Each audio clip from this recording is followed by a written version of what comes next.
Hello, everybody, and welcome to session 14 of Infinite Fantasy. I am joined by the whole cast. Say hello, please. Hello, please. That was actually the best That one one was we've ever funny done. enough. That one was actually I think that was the best one we've ever done. You all paused for the same amount of time. Yes, thank you. Last time we left off, the party was kind of trying to escape this temple to the Ice Esper Shiva, as the Leviathan and other Imperials seem to have noticed whenever they made the bond, and begun to kind of descend on that area. You guys decide to block off the entrance just by doing a cave-in, or not the very entrance, but the hallway leading into Shiva's chamber on your way out, before attempting to escape back to your airship. You made a very good showing of it, but while crossing a kind of what later became clear was a frozen lake, you were spotted by a patrolling troop transport that landed some of their soldiers and then presumably went back to go maybe pick up back up. You kind of started to run, then decided to make a bit of a fighting retreat, as it were, taking out, letting the slower characters kind of get a head start, while the very quick characters did battle long enough and then beat a retreat. I think that's probably a more generous description of how that worked out in terms of efficiency, but the end result was that you eventually made it back to the airship, and are kind of resting, hiding, and waiting, maybe going to leave. I'm forgetting exactly how long you guys were planning on waiting. I think I had said it's until nightfall. Okay. That is what I have as my in the notes. Is that the plan was to wait until nightfall? Yes, that's what we had agreed upon. Okay. It's a few hours. It's probably not going to be long enough for a full rest, but you all can take a short rest in that time, unless you want to wait till like nightfall. But it will get dark. I mean, you're pretty far north. It's going to get dark sooner in these conditions. So I will leave it up to you if you want to wait for the full rest or not. There are smaller ships combing the region. Yes.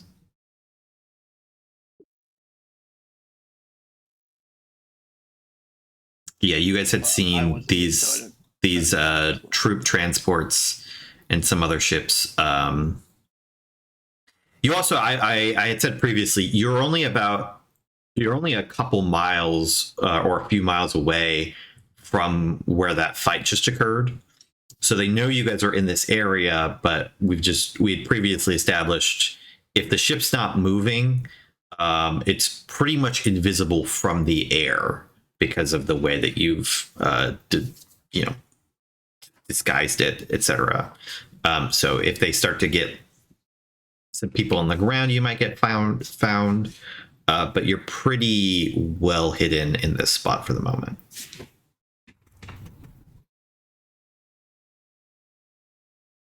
Yeah, I think the discussed general idea was to get to the ship, rest at least shortly while some people rotate like a watch, and then we try to leave whenever it seems most optimal. Yeah, like twilight or dark, we're gonna try and but be ready to take off if it looks bad. Okay. How are you rotating this watch?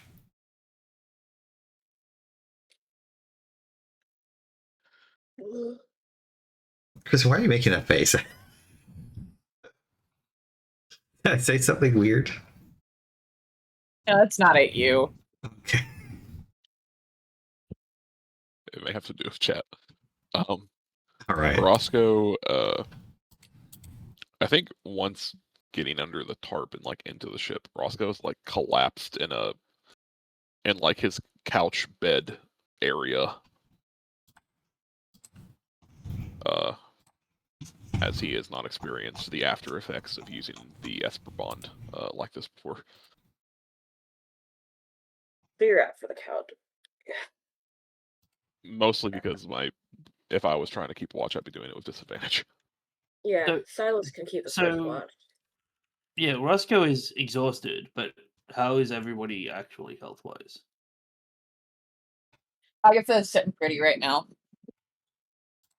I already did my short rest stuff, so had looked pretty shit, but if I don't do the first watch, then I should be fine. Yeah, I'm at half health, but you know, if we gotta take off, we gotta take off. My health doesn't matter at that point. Yeah, you get one shot no matter what your health is, so it doesn't really ever matter. Just a way of life for Silas.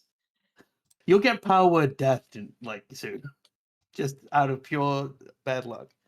Zed will take the second watch. I mean, he's not going to notice anything, but he'll do it.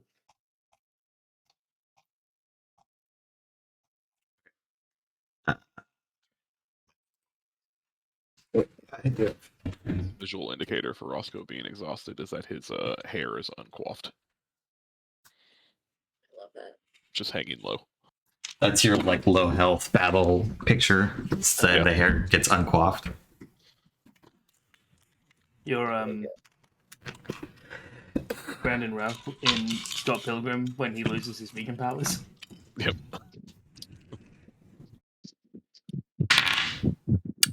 Who was third again? I can take third, or Agatha can take third. And then if you still Agatha, haven't taken off. Oh, can you make me a perception check? it happened. Sure. Oh,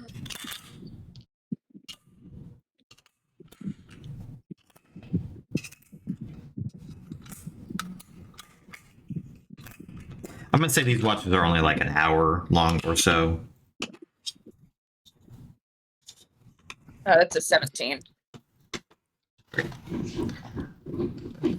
does it say 2 minutes ago?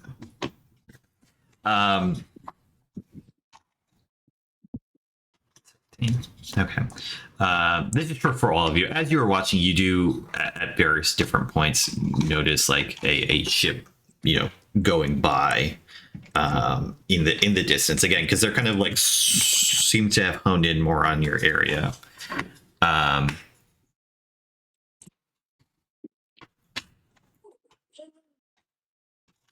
I don't know why Charlie made that check. Anyways, you, Agatha, when you're kind of like out on watch, because you're just sort of like peeking out from the tarp that is layered with snow, right? Out from the ship. I think people were making multiple watches so everyone could get a short rest. Yes. Yeah, but Yeah. nothing happened. Nothing happened until the third watch. I think is what Andrew Okay. indicated. Right. Gotcha. So everybody would have had time to short rest at this point in time. Sorry, I lost my train of thought. Agatha, yes, you. So when you go out on your watch, you can see that they seem to be starting to.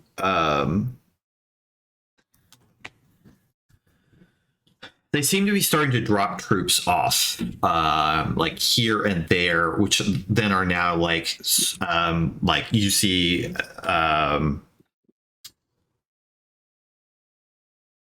It's not working. Magitech armors like being landed here and there, which are then starting to like comb through the area.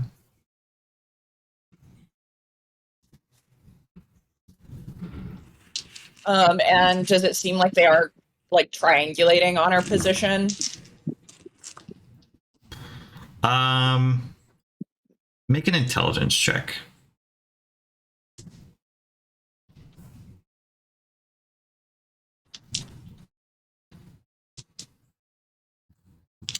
You feel that they are sending troops down to surround you. Like they somehow know that you're here already.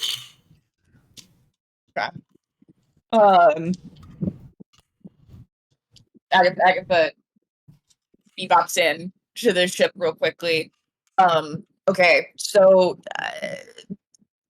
they are dropping flags down. Whoever is not taking a power nap right now.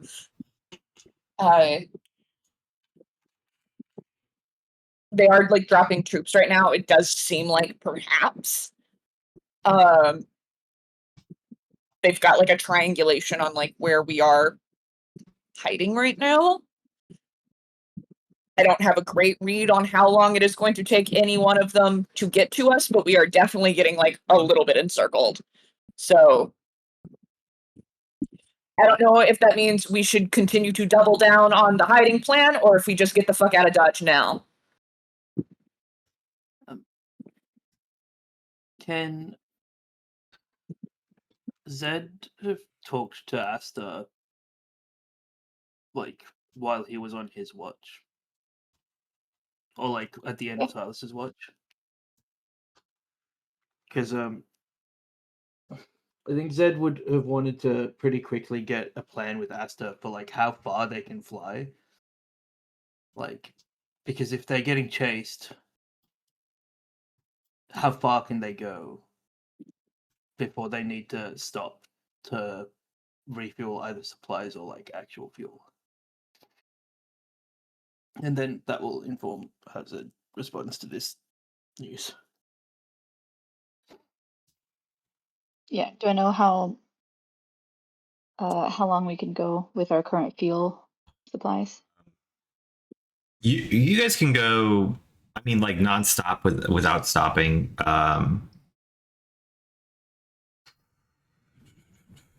Like you could go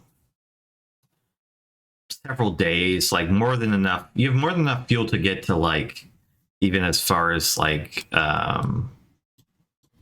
not all the way back to Solness, but you could get back to Valor. That area. Okay. Yeah, like pretty easily, pretty comfortably.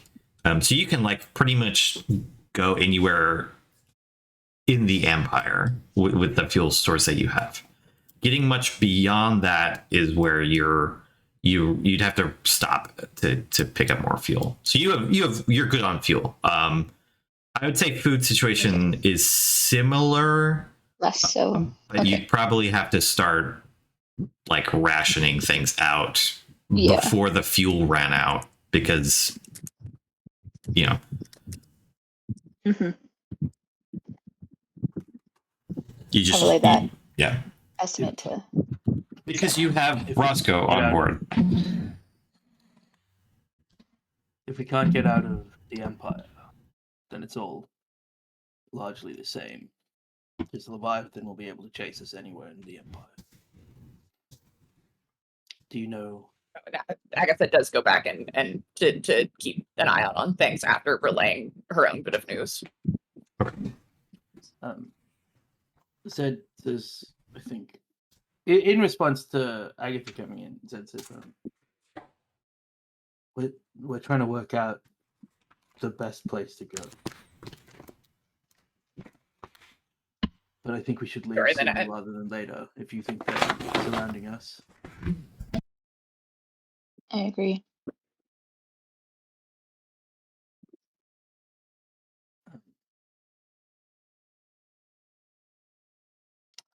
Can you remind me what, Andrew, the purple is this all Empire cities or no? Yeah. Yeah. Okay. Like this whole northern half basically like from Solness up is Empire. So you don't have quite enough to get across Okay. the ocean, or to go down into this unimperial parts Okay. of the mainland. Does Zed Okay. know anywhere in the Empire where the resistance is like, not his resistance necessarily, but like just that there is so much like malcontent and discontent that the Empire might be reticent to land their flagship, or is like all of the Empire pretty much in space that they will be willing to go?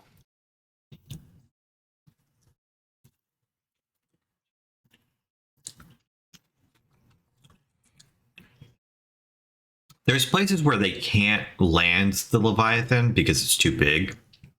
Like it needs a large port, but it does have, these smaller vessels to ferry people up and down. Yeah. There's no like large cities you can think of that they would be so reticent to land if they thought it was important that they wouldn't. It might cause them trouble, but Okay. It's my second question. As an Imperial citizen mhm. with expert in history, how Zed's like thinking, if we just flew towards Highland, Mhm. how credible would they have to take the risk that if we knew we were going to be captured or destroyed, we would just fly into like the Imperial, wherever the Emperors live? I'm not voicing this to Asta.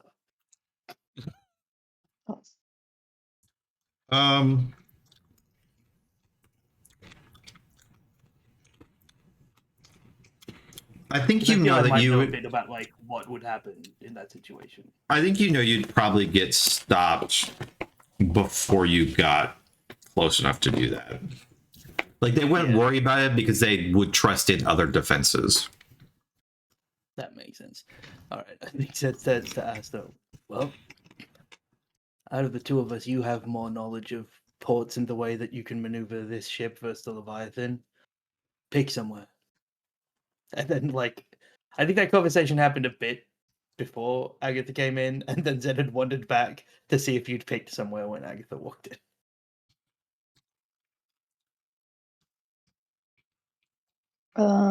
Great. Let's.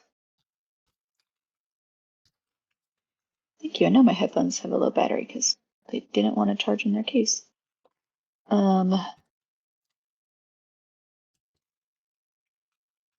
My inclination is that we go either south to the desert area or we go east to the islands. Okay, well, we can't get to the islands, and Zed, No, hang on, let me think- remember the Zed peasant voice. You mean these ones over here? The You mean Yeah. the unmarked ones? These small The ones. unmarked Yeah, you ones. could get there. That wouldn't be too hard. Zed trusts Asta's knowledge of how to fly ships and where to land ships. So What is historically there, if not like a known city on a map? Is there anything, or are they just kind of like unclaimed land? Well, not unclaimed, Those it's not there. no, I mean it's claimed. They're just small. Like there's just not like any big towns there. There's probably people live there, fishing villages and etc. They're just like I really only marked like cities and large towns, I would say, or otherwise important. It's like so it's not that nobody lives there. It's just that not a lot of people live there. Those islands are like not hard to get to, but they're not suitable for like big cities or towns. That's why there's none out there. I think Zed will, responding to Asta's suggestion, say, Well, the closer we go to the capital, the more chance other defenses stop us. Mhm. So if you think the islands to the east are a place that we could potentially land safely or lose them somehow, then we'll do that.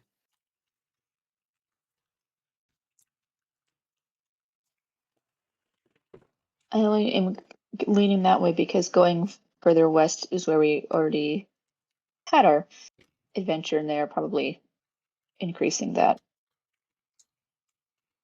surveillance of that area. That makes sense. All right. Well, I think in that case, Asa, you start to prep the ship to get going. And you do know, like, once you start doing this, they will be able to find where you're at, relatively, Right.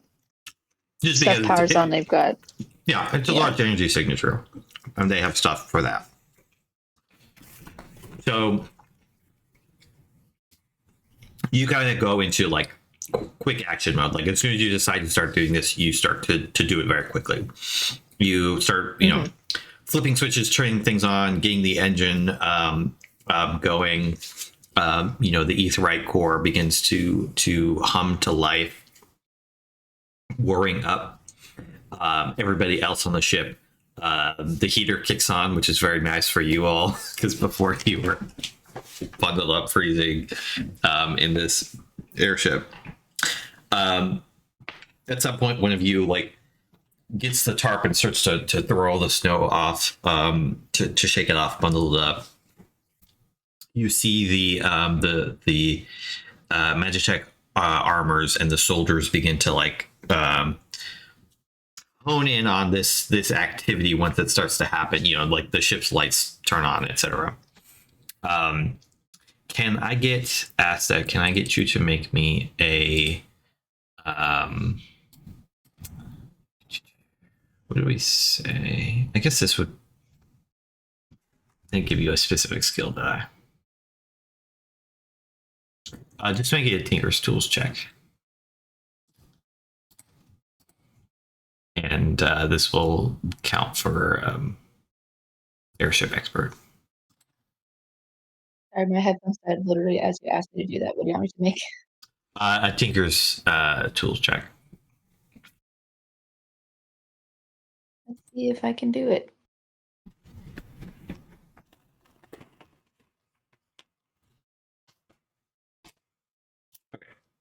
You're rushed, right? So this is still happening very competently because you're very good at what you do. But you do a couple things where when you're rushed, you make a little mistake and then have to flick it back. You immediately recognize it, but you're just very momentarily slowed from doing this perfectly. But it's still, to everybody else's mind, it happens super quickly. The airship's up, running, and then you're getting ready to take off. The soldiers below are kind of, you're still far from them, and you begin to take off, and you're far from them. But they're gonna start taking pot shots, just maybe one or two bullets crack against the hull. But it's a thick hull. You're not really worried about taking damage per se. And you're out of range of the Magitech armor's main magical weapons, which is what the real danger would be. However, you're not out of range of their various different transports and other things, which are kind of, again, flying around. You have the Leviathan above you. What is your plan for maneuvering out of this? I think using the mountains to our advantage and trying to go through as many narrow and weirdly shaped passages and ravines and stuff that we can fit through that the Leviathan would have trouble following. Okay. How much are you this is like a weird thing. Like, I want to know, how difficult are you trying to make it for yourself, which is going to make it easier to escape, but you will have to do a harder roll, in the sense of like speed, how quickly you're going, and like how narrow you're getting in this situation. If that makes sense. I kind of want you to set the DC and then make the roll. Yeah. I think that because we know who this is that's coming after us and how they will not stop if we go too slow, I'm going to make it incredibly hard, and probably, we're going to be scraping paint as we go through some places. But not trying to sacrifice speed or ease of path. I think you're gonna roll a 28. Just so you know, that's what I think you should aim for. Yeah. 28. I believe in you. Can you make me a I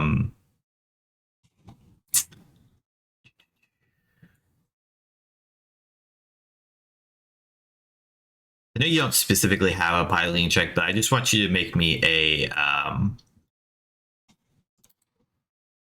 what would it be? It would be D20 plus 9 for you. So a dexterity with expertise.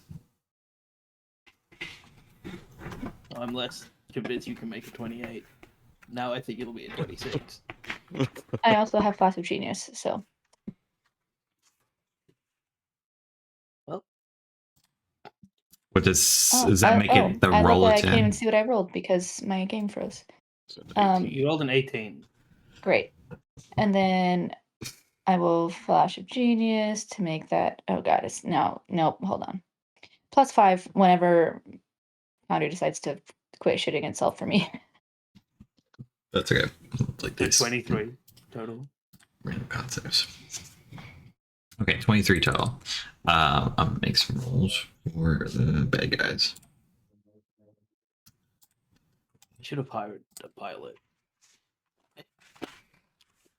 I mean, you're Not that you're that's probably bad, not is it? going to get a better than a +9 from a hireling. I'm be But honest. Asta could be helping a pilot. None of us can help Asta. That is technically true. All right. I'm going to make the rolls and then kind of describe what's happening. Well, that's thought. Okay. So you are, as you're doing this, you're kind of heading out. You could see like it's dark, but like the Leviathan searchlights are occasionally like flashing in the clouds above you. And you see like 3 of these other airships, like again, more of a similar size to you, like come and begin to try to trail after you to follow you down these gullies and keep track of where you are and where you're going. You're like pulling the classic like swirling, whirling throughout these very like small gullies and valleys, like occasionally going under like ice pack that happens to form like a natural arch. One of these guys is like really tight on you. Another one's like further back, like occasionally starting to scrape, and then this last person like is flying, and the ice pack like starts to crash. There's a big explosion, right? You're continuing on for a while as this is happening. The second ship of 3 like hits a wall as you're taking a turn that's just too tight for them. Clips a wing, hits the valley. Dunzo. But this last person, you're like just not really able to shake them. They're like narrowly avoiding everything that you are, making it like really, really difficult. You're either going to have to like up the ante and try even harder, or like go through something even more narrow, or otherwise, try to, you don't have any weapons, so try to get rid of them some other way. And obviously everybody else can still be acting, doing things. This is just from the piloting portion of this.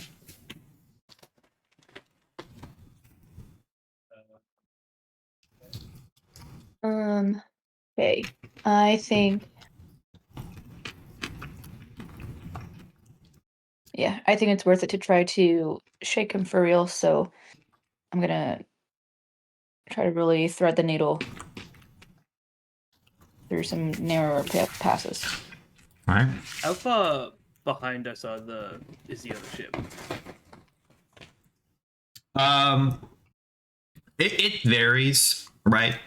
But they're within like spellcasting range. Great. I think Zed is talking to Roscoe at the back of the ship, going like, I could teleport us to that ship, but I don't have a way back plan. Like Roscoe, from where he's at, I don't know. Probably there is like a seatbelt or something, but I feel like he's just like trying to hold on to a table to not get flung around the ship as Asta's doing these maneuvers. Hair down, just kind of gives you a look, and at that, shrugs and a shrug that just says, "Okay." Like if we're doing this, Zed looks at the shrug and the hair down and is like, well, Roscoe's not 100%. And I'm not really good at breaking stuff. And I think then we feel Asta's like next maneuver happening. Okay. that thing you did where you slowed the one of those lance fucks. Can you do that to them? Slow them down. To the people on the ship, yes, not the ship. And I don't know that it would affect the skill of the pilot. Maybe on a I'll short try. term. I'll I don't know. as the next time they get close enough, I'll just cast slow on what I can assume their helm is. But I suspect Okay. it doesn't do anything. You have to have line of sight for that. I will tell you. No, it's a 40-foot cube within range. You alter time around up to 6 creatures of your choice in a cube. I don't know that it requires line of sight. Yeah, I think you could say the 6 people in that thing. If it doesn't say specifically, you have to see them. Okay, let me make a wisdom save. Yeah. Just trying to remember how to actually. Okay, I'm only rolling for the pilot because that's the only one that really matters. Yeah. I will not output the spell. Okay. I will instead just lose the thing. Asta, I'm going to set the DC here at 25 to make it without any damage, 20 to make it. Anything below that, you guys are crashing. Go ahead and make me a roll. Can anybody freaking guide me or anything? Do we not have that in this party? No, I could guide. I you, can just hold gotta- on. I'll give you bardic inspiration, but it adds a D0. So like you can have it. Zed will tell you that you're doing a good job.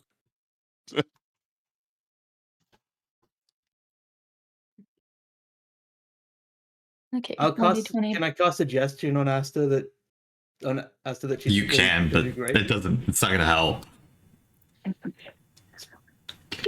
Positive reinforcement. Can I?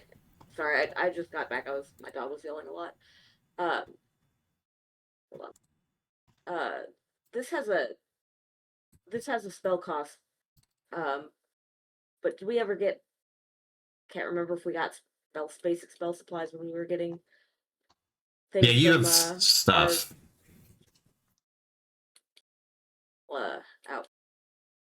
Pretty sure it's one of the ones that I got pre-approved with you, Andrew. Charlie's got a spell, which is be an expert pilot.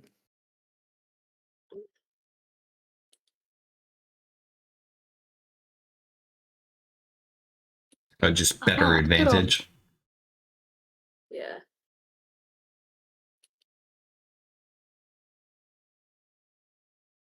Nice. Okay.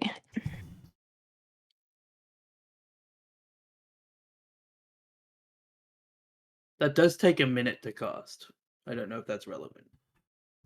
Yeah, I don't know either. I just got to. No idea what's going on. All I heard was. Otherwise, you Yeah. crashed.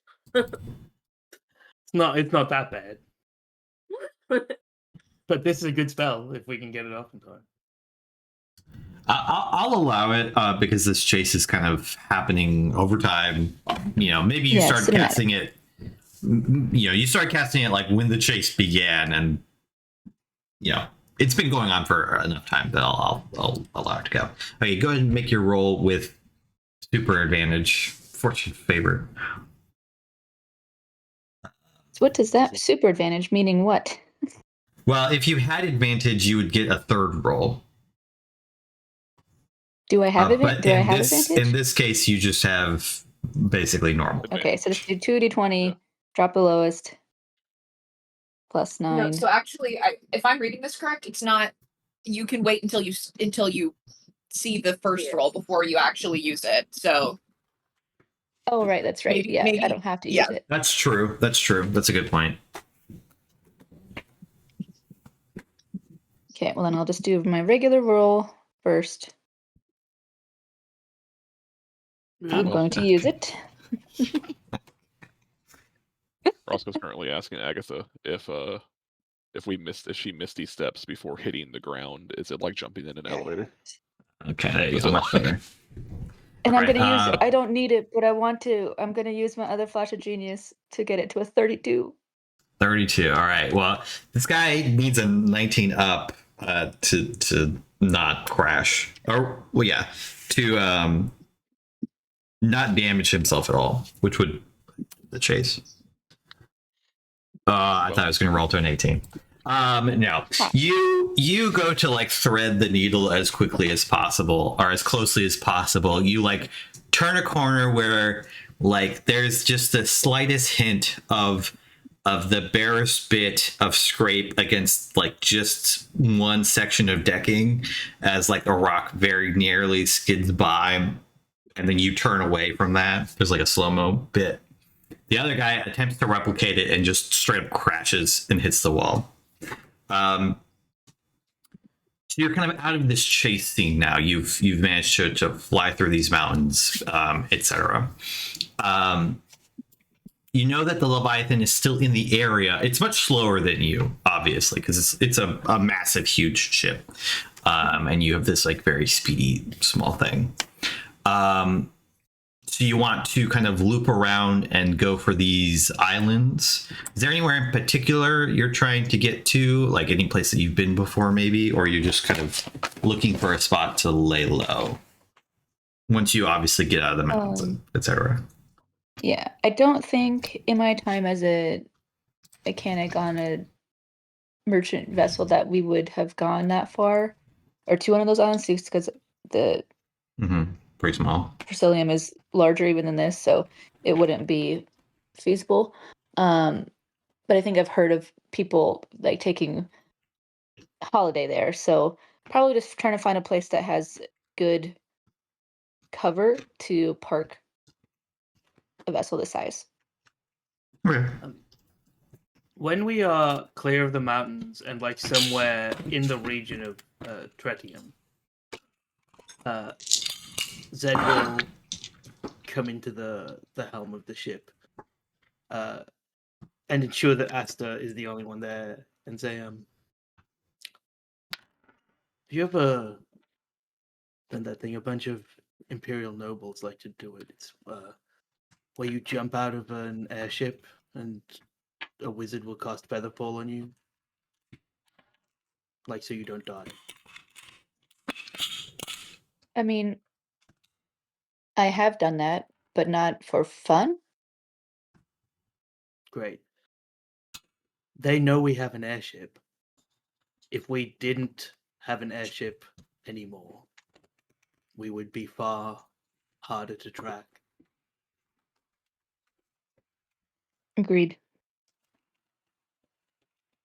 I'm not sure where would be a good place to drop this and still be able to travel quickly. I think Zed looks at us and says, "All I'm saying is that I can cast Featherfall. I can as well. Great. You don't even need both of us to successfully Hence do it. why I have done this before unintentionally. I've done it intentionally." You're crazy. Zed kind of shrugs and says, "Well, if you find a place, or if you think that that we're going to get to where you're going unseen, the airship will be useful. But I leave the decision to you." All right. I I think there's a then. moment where. No, go ahead. No, you're good. Zed like clearly was gonna say good job, but doesn't feel like saying good job while we're still fleeing. But there's like an awkward moment where he's clearly about to say something and then he just like turns around and walks out.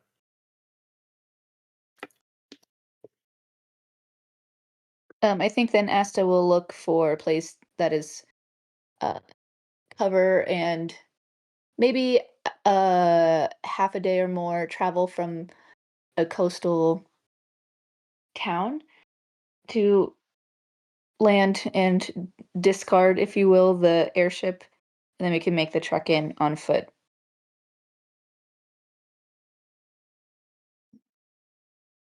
Just to be clear, are we saying land, or are we saying land and then destroy the ship? There's no evidence what will happen to the ship when we're no longer on it. If a ship has nobody on it, does it really ever crash? I think with that idea from Zed, Asta has this vision of doing like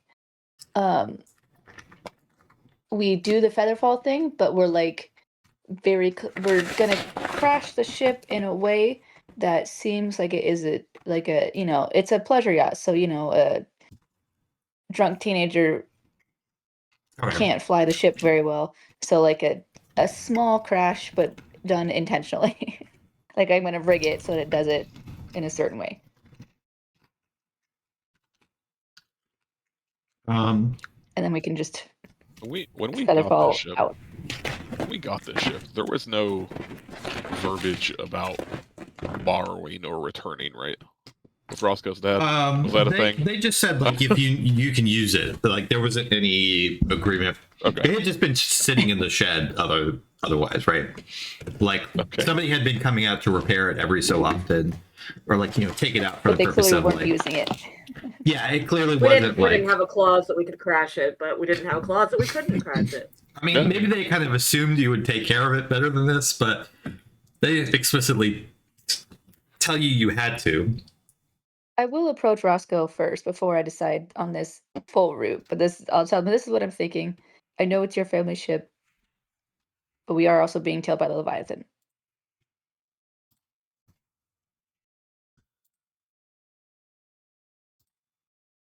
Are you saying does Asta relay this plan to Roscoe? Is what you're saying? Yes.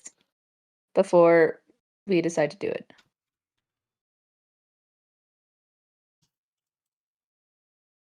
I mean, if the alternative is being shot out of the air, I feel like this is probably better. Excellent. Get your gear. Yeah. Go. I mean, I'll be honest. I've ridden on this thing more with you all than I have actually ever with my family. It was always like my father's thing. His tinkering project. No, just when him and mother needed to get away from 3 children. Ah.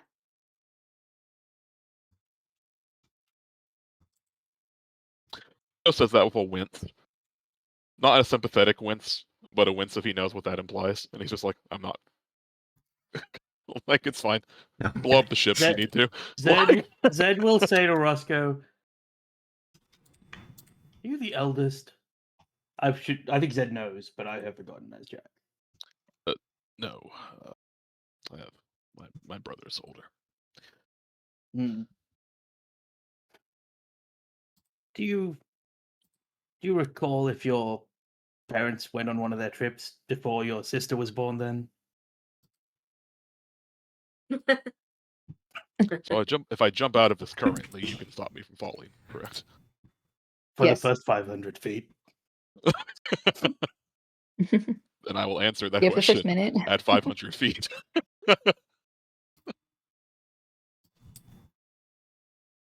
All right. Where that conversation went?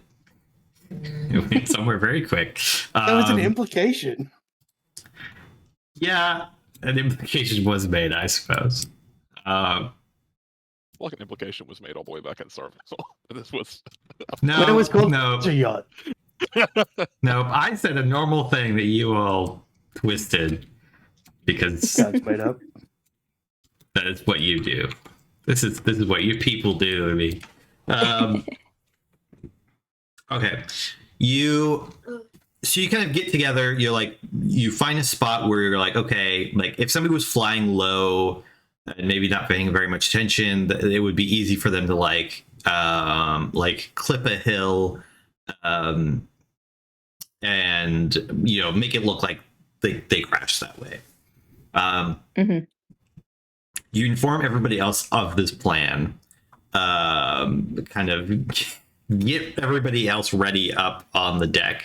Asa, you kind of like are holding it, and then suddenly you're like, all right, this will be good. And like in like a minute, like it'll crash if I just let go, and it'll look like somebody just wasn't paying attention. So you let go and then like book it towards the deck, which is not far. It's like a 5-second like sprint to the deck, and you're like, all right, let's go. Everybody jumps, and Zed and Asta, I guess you both cast Featherfall. I forget how many Only people one of that us works has to. on. I truly assume that Asta's going to do it. Yeah, I will Both of cast you. it. Only one of us has to. Casted if we're in It's free up to 5 fall. people. Yeah, but it's 5 people for a minute. So I think you drop 600 feet in the minute, and then if we haven't hit the ground, one of us will cast it again. But yeah, Zed assumes Asta will do it, but also will just kind of step off the side as he hears Asta running. Yeah, I just can't get this thing to pop out. Okay, that's fine. So you all like begin to at first fall a little bit rapidly and then like slow as the magic hits you and starts to take hold and you land. I think just based off of like your earlier descriptions, like you pass over Tretium, and then you are kind of almost on the outskirts of this smaller town. That's called Pearl's Edge. It's a like primarily, it's not a resort town per se, although there is a lot of like tourism, because it is it's not like a sunny beach area. It's more like a wooded like fishing. But it's very like in the north, but scenic. People would come here to like watch the leaves change color, and walk on the pier and do those kinds of things. It is, but it's large enough that it has like an airship port that's like fairly sizable. Like docks full of like normal sailing ships and all those sorts of things. But it's not on like the major shipping routes. People kind of stop here on the way to somewhere else, sort of thing. But it's like a day's hike away from where you guys are crashing.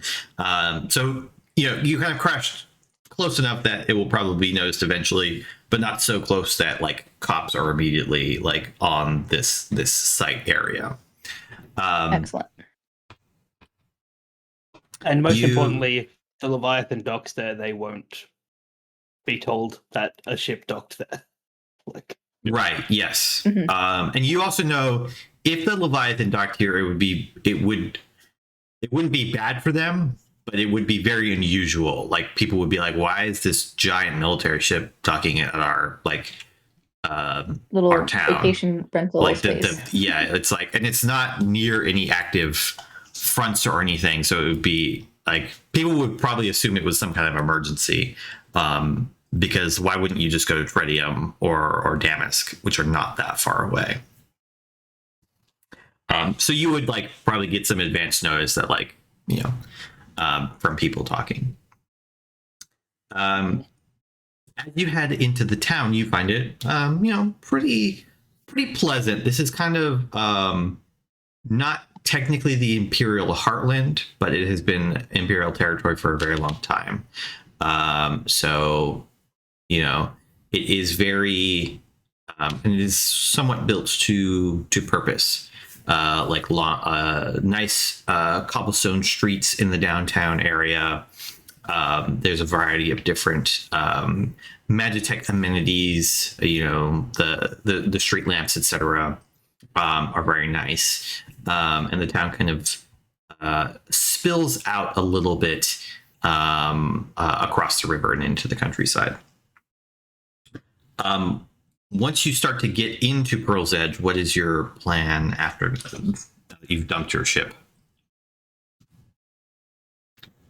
I think as we're walking, Zed probably talking to everybody says, "Well,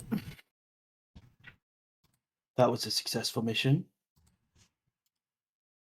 So we need to find a way to get to the let Jack check his notes.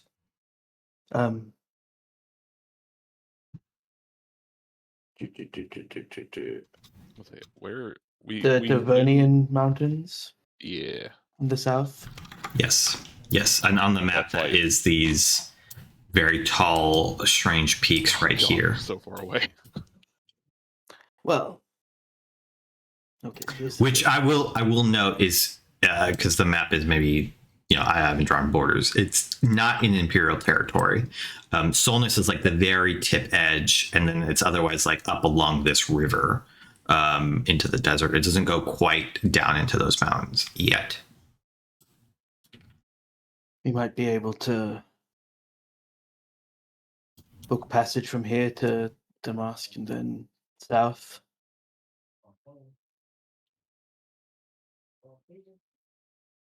I wish Jack, had noted that these are giant fucking pillars in the sky before suggesting we jettison our airship. But that's fine. It's been like 6 weeks since I played this game.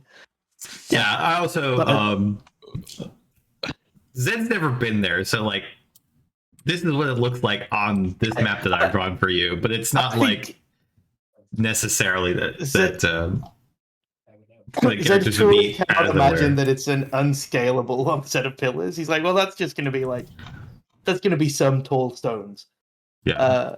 He says, but first These are also, I will say, exaggerated. They're not like as tall Yeah. as a full mountain peak. They are very tall though. we could have some well-deserved rest and recuperation at Pearl's Edge. Is it worth looking into? Maybe getting a ship here, passage to, like he said,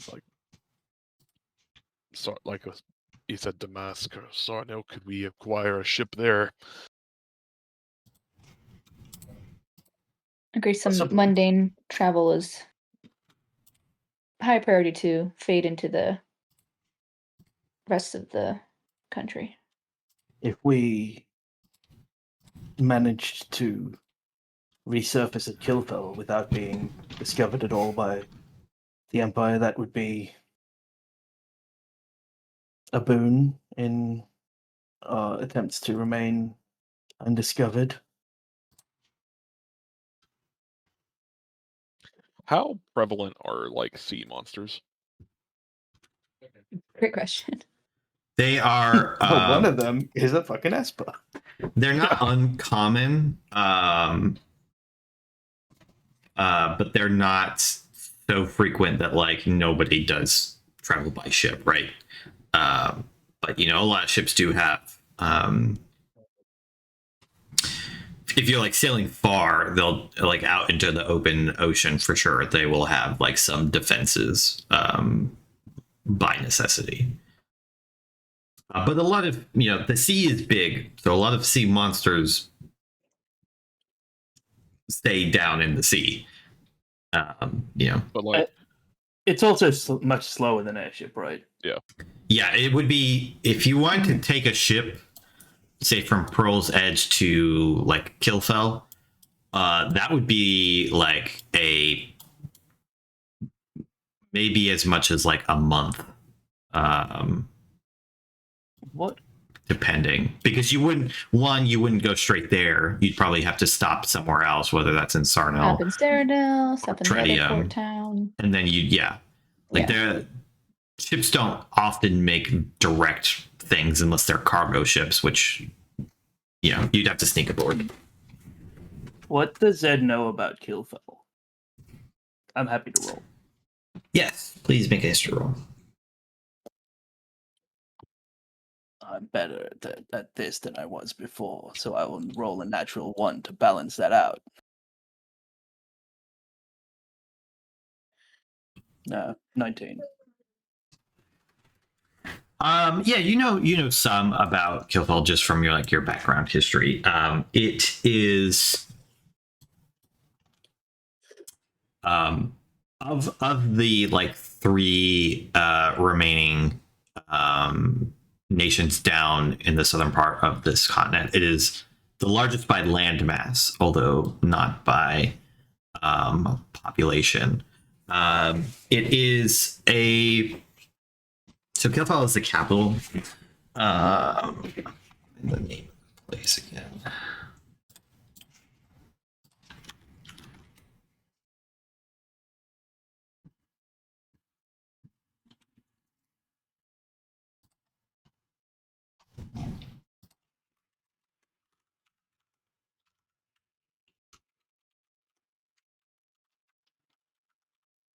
It's the capital of the Carantine Republic. Let me give you the spelling.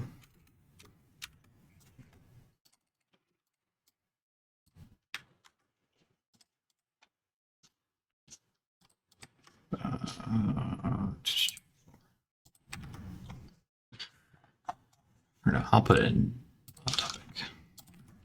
Because you guys do important stuff in the lore chat. Oh, it was so close to getting that right. Did you spell it with 2 E's? Or Yep. with no. Okay. Yeah. No, I was like, there's no way Also you would've been called it acceptable. Killfell with a K and not Quarantine with a K. Yeah. Obviously. So it is. At one point in time, was kind of known to be a very technologically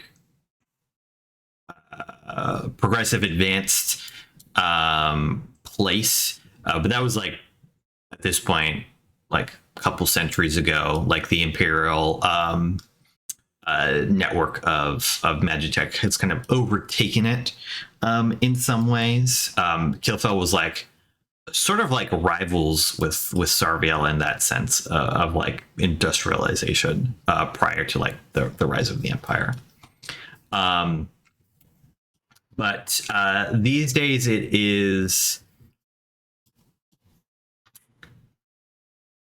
it's probably like the most openly anti-imperial nation left, right? Like Rabard and Zacardia, their nations are pretty pro-imperial in the sense that like more of like an appeasement style tactic. Like we're far enough away and we're not like trying to rival you, so you don't need to bother with us. Like, you know, we'll do trade agreements, etc., that favor you. Kilfella is a little bit more, and you do know, I think, from being part of the resistance, other than the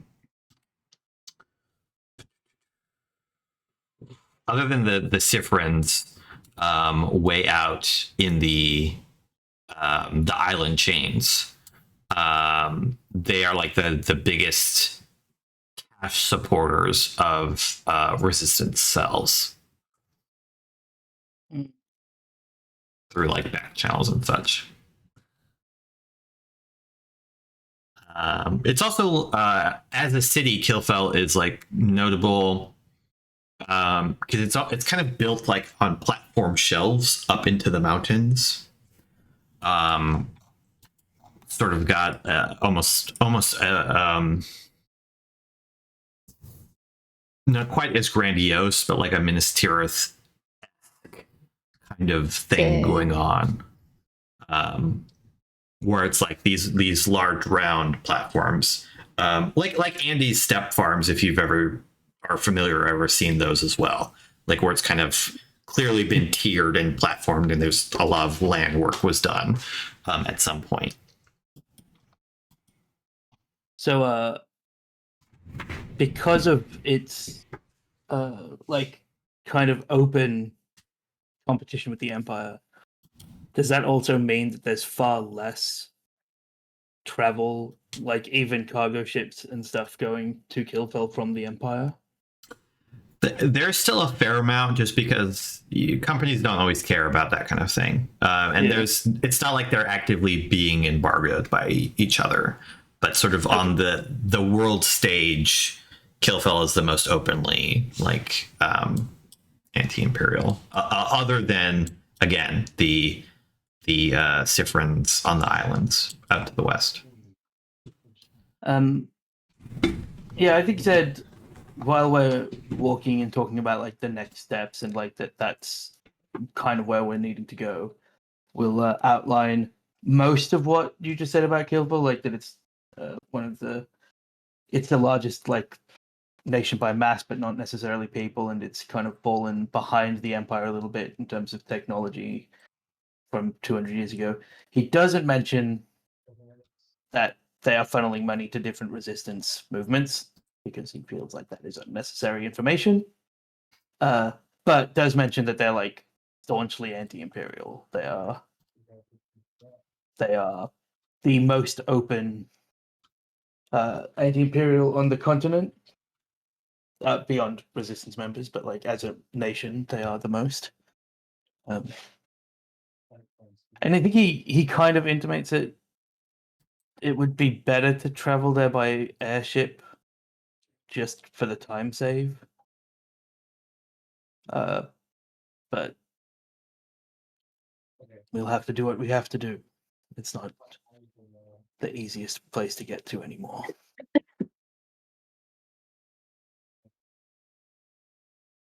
Perhaps we start via the ship on the water for some of our travel, and then airship later. Zed kind of shrugs and says it will depend on what we can get from Pearl's Edge. Even the trip overland to Damisk is not. Any transport is better than trekking even that distance. Indeed. You can always find a way back to Solness.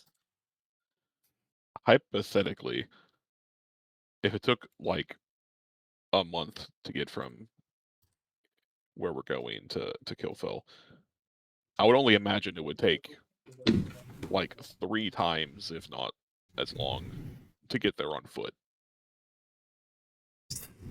Yeah, if you were to travel overland from there, it would be like walking from Mexico to New York. Yeah, forever. Great. A reference we can all understand distance. Sorry, it would be like walking the length of Australia and then some. The length? That's the short way. Oh, Sure, I'm the gonna look width, up how long the it is, width but of yes. Australia, and then some. Wow. Okay. I think Zed says, I mean, ultimately, if we want to, the quickest way would be to go to Highland because it will have the most travel by sky to Killfell, but it's also a risky way.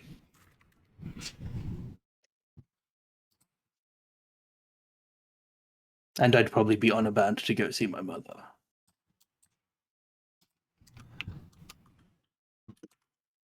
Now that would be fun to see. It wasn't an invitation. I mean, you met my mother, so Well, you made the mistake of making that an invitation.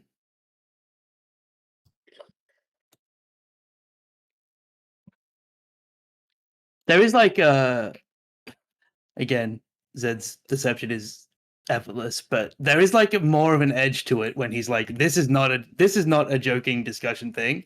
Yeah. Like I'm also looking up the walk from Melbourne to Perth. I was gonna hold hands up at that.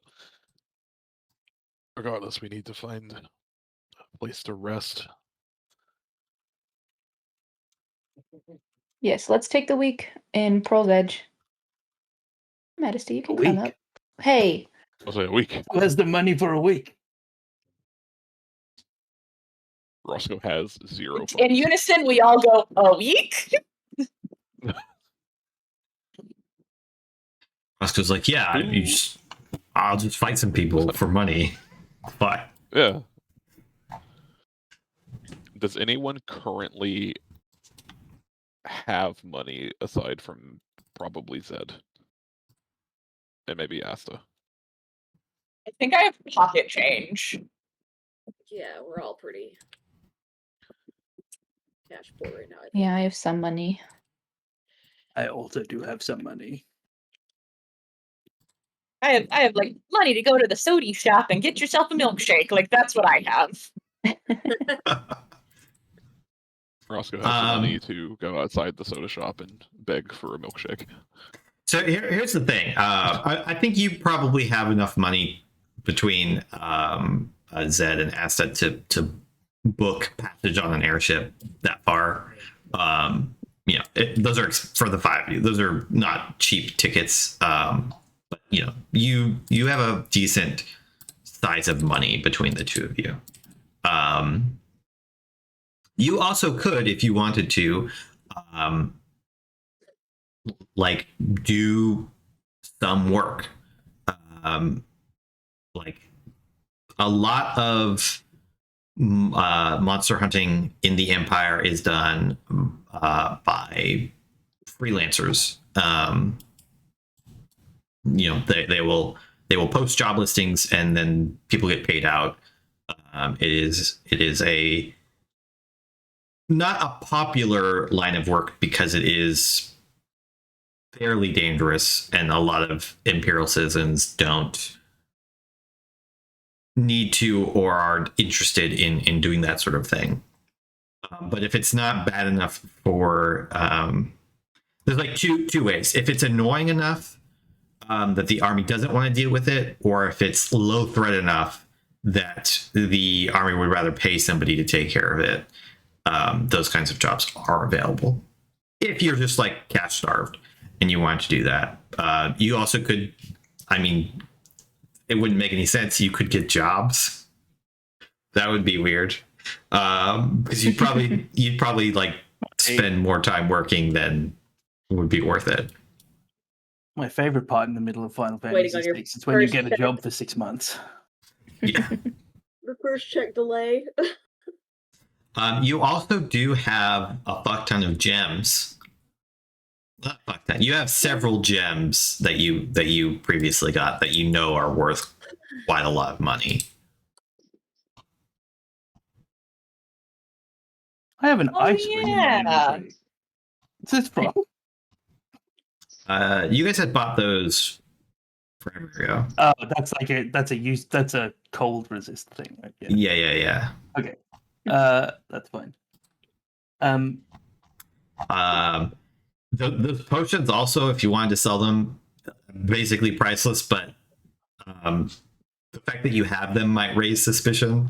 The gems are a little bit easier to be like, yeah, I have these gems. You know, I bought them, found them, whatever. But they Selling are the family jewels. yeah, they are just gems. They're not like priceless pieces of magic like the potions. Said somewhere deep in one of his pockets has a merchant persona that could just have some gems that they're trying to sell to finance a debauched holiday in Pearl's Edge. I do like conceptually that we just get jobs and we just work like mundane jobs for a while, but I do think it slows down the rhythm of what we're doing. I mean, I would just skip over that. It would be weird though, and there would be consequences. But we would just wipe forward like 6 months where you've like built up a savings of money. Zed returns to working as a courier. I'm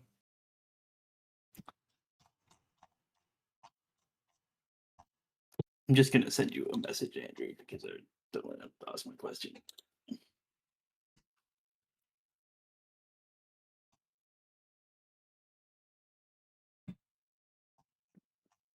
Lagan's going to the soda shop to go buy a milkshake. First order of business.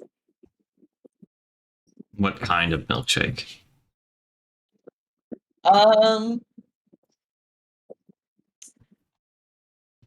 Spider. Are there weird local flavors? Yeah, I mean they've got like I don't know about how weird, but they have like some like blue razzmatazz type flavors where it's like made with like logo berries and stuff like that. The one that is like the strangest on the menu is that you can see is like this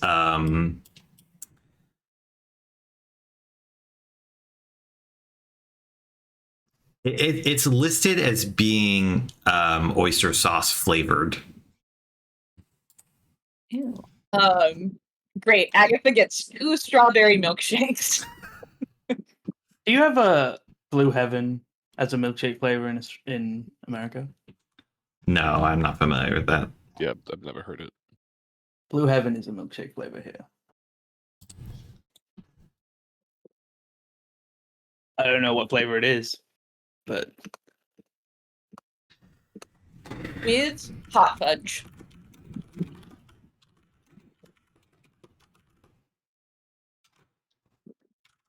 Oh, it's like a vanilla raspberry. Do we use our ice cream money to go to the ice cream shop? Is that what happened? Yes, I've gotten 2 strawberry milkshakes with hot fudge. Nice. Unrelated to the game, we went and got ice cream yesterday, and you couldn't see like the things, right? It just had like on the wall the list of things. They had I had ice cream and soft serve, and so I see one and it says chocolate fudge brownie. I'm like, okay, yeah, I could go for some like brownie bits and fudge in my ice cream today. So I order this, and I just get chocolate ice cream. It's just fucking chocolate. There's nothing in it. That's expensive. I was furious. Not furious, but I was incredibly disappointed when I was like eating it. I'm like, where is the brownies? Well, and usually brownie, like anything with like inclusions like that, is way more expensive. So Yeah. when we Anyways, arrive, sorry for the tangent. how much would it cost to rent for like not a week, but like 3 or 4 days? Not a chalet because it's not a ski town, but like a villa, I guess. That has like And this multiple would be rooms, like self-contained. Yeah, like a seaside manor house. Yeah. Probably. I think is the closest equivalent of what they have here.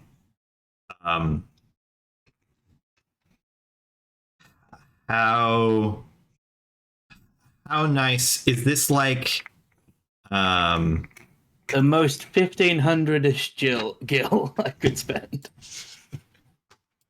okay. For like a couple days, you could get something pretty nice for if you're willing to spend that much, like all of it. Mhm.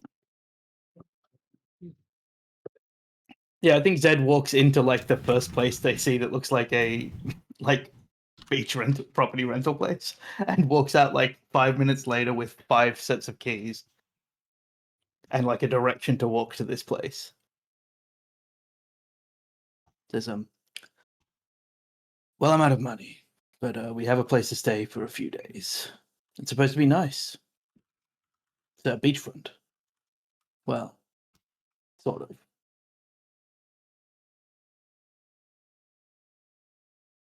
I hand everyone keys. Take Don't a lose the nod. keys. It's extortionately expensive to replace the keys.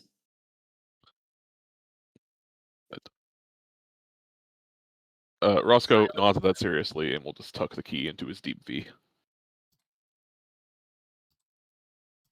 Silas, very very thoughtfully is like removing his like realizes that his classroom keys are still on his keychain and removes those and replaces it with the bungalow key.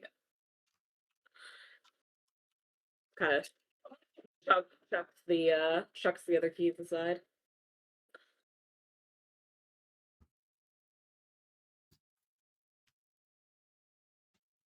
I'll take that money off my thing.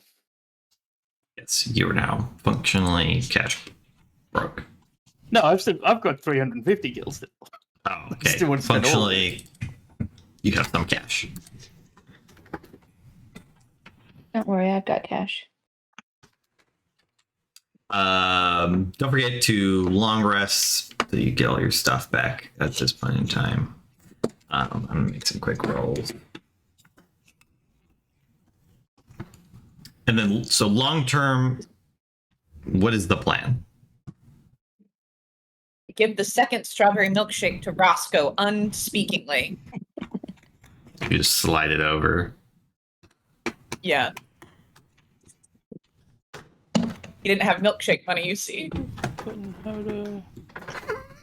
Doesn't How take it, generous of straw, you. He accepts it. He moves the straw to the side, and then he just like begins to chug a milkshake. It is substance after everything that's happened.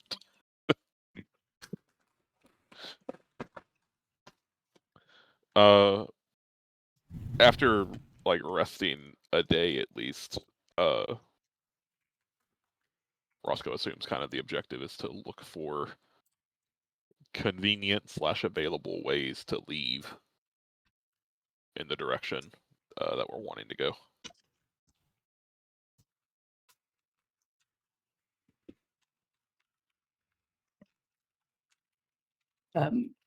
Yeah, Zed also is like, all right, like Asta, you check for ships that we could book passage on, things like that. We have this place for 4 days, so but yeah, Zed is not around that much, like particularly the first or second day, or even into the third. He's not really around that much because he's just scoping out, seeing if there's anybody like, who knows, maybe there's some random celebrity or like rich person from Kilfell who can just like manipulate into letting them on their ship back or something like that. So he's like very in and out of the place for the first couple of days. Yeah, anybody who wants to can make me an investigation check to kind of look into different ways of traveling. Or not ways, but upcoming I plans. see my and rolls have not gotten better. Roscoe and Zed just keep passing at different bars. Yep. And it's really clear that neither of them are getting anything done.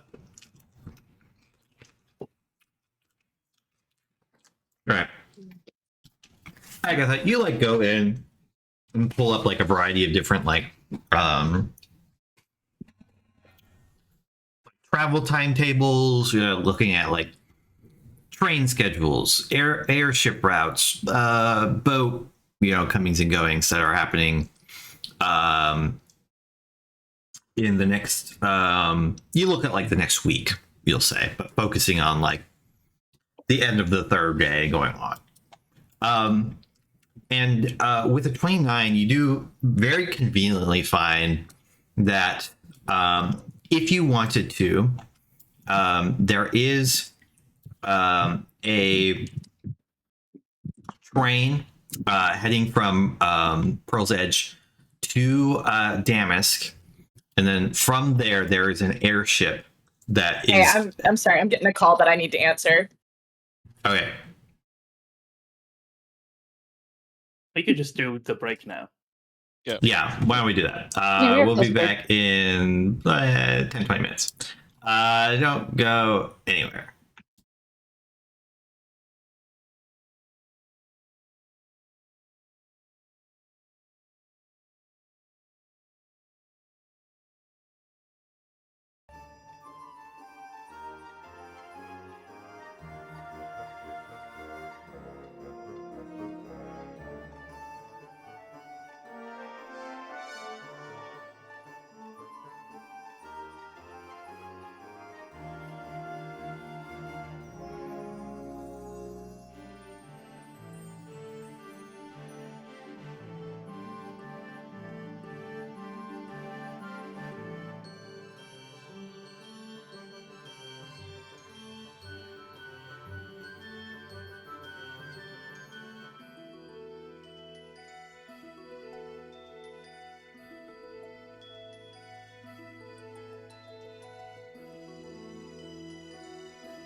Hello, everybody, and welcome back to Infinite Fantasy Session 14.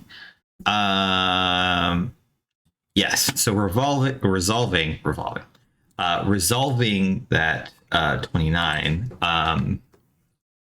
You found a train that will go to Damask, leaving here in like at the end of the third day. So the last day that you've booked.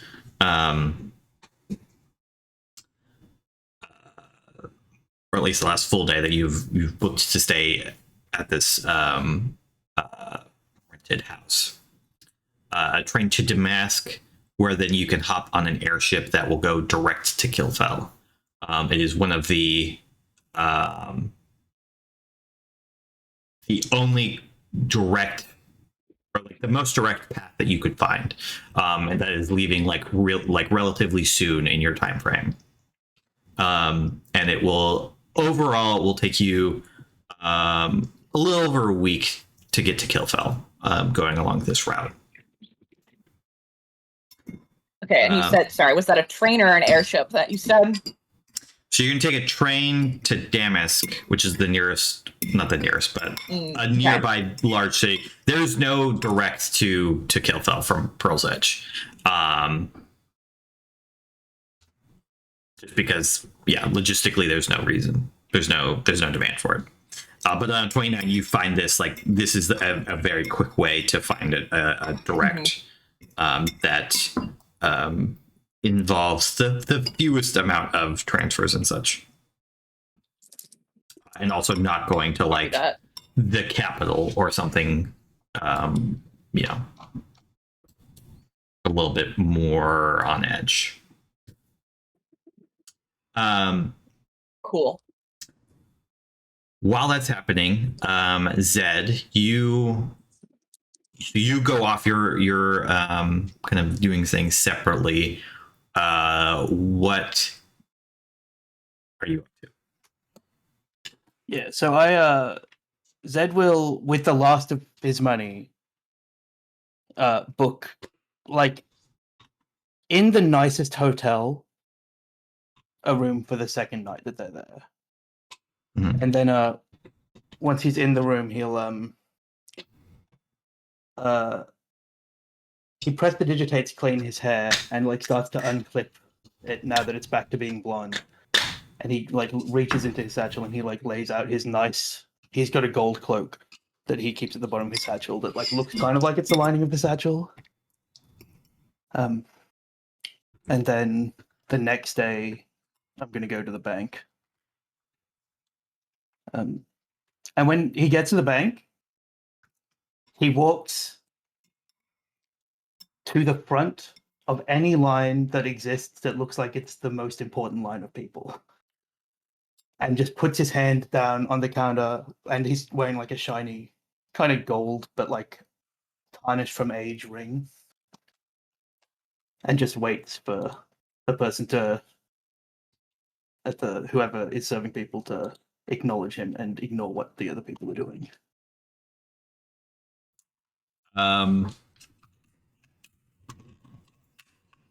The ring is like his ring. Yeah. So the person who's like next in line is like, "Hey buddy, what do you think you're doing?" And then the teller like starts to look at you and say, "Excuse me, sir. We're very busy today. I'm afraid that there is a line. You're gonna have to go to the back." And doesn't like is looking at you, seeing that you're wealthy, but isn't like immediately picking up on what you're putting down. He like strokes his clean shaven face with his hand in a way that like really accentuates the ring on like his left hand, and then he starts tapping it and says, "I also have much to do today, so if we could move this along." She has a moment where she's still like, I'm very sorry, sir, but unfortunately we do have to see guests in the order that they come into the institution. At which point her boss is like, just like straight up pushes her, like just straight like pushes her, slides her over, and says, "Yes, my lord. Why don't I come take you separate?" And he'll like gesture towards another teller, and that way you don't have to worry about the line and everything. Yes, of course. And he kind of looks at the teller, and that was in no way really rude to him at all, and says, "You should really have a better quality of staff." He says, In a way that I think absolutely implies that she should be fired before he leaves. she just looks confused. Like, just background context. She rolled an 8 and then a 2 on her perception checks, All right. with advantage on the That's very second one as funny. well. I rolled a 1 and a 2. Hilarious. The she just looks like slightly confused, but like whatever. Like, you know, she doesn't in the moment doesn't think too much about it, although will probably be thinking about it for the rest of her life, or at least the rest of the week. You this kind of manager will take you aside, sit you down, pour you like a glass of sparkling, like you go into like a little office basically, and he says, yes, my lord, how can I help you today? Oh, I just got into Pearl's Edge a couple of days ago. Was it 4 days ago? I don't remember. I met a lovely woman, and full disclosure, I've lost a little bit of track of time. But I just need some walking around money. He'll go and he'll like rifles through some papers, and he says, yes, of course, that's really not a problem. And he just will say, I'm just pulling up your account, and he'll like pull up. They don't have, this is not like a computer networked or anything like that. So they do like this system of using basically what amounts to like telegraphs and lines, and like cards with like statements and stuff on them. So he goes in and pulls that up. Yeah. Says, and how much did you need to withdraw today? Zed, I think, has to provide his name, his first name, because the ring is like his family. Yeah, he so would it's, have. He would have like Residual asked you for issue. these details. Yeah, I think Zed is really affecting the most in a rush to get back to whatever or whoever he was occupying himself with. And Zed says, you can tell me if this is a crazy amount, because I didn't really think about it beforehand. And Zed says, well, how much did I spend on wine yesterday? 70,000 gil. He'll like pause for a moment and then like not. He says, certainly it'll just require a couple signatures, and then we will have you on your way. So this, I think this amount, If it takes some time, you can send it to the hotel. Like, yeah, he gives the name of the hotel he stayed at. yeah, this amount, just for your own context, Yeah.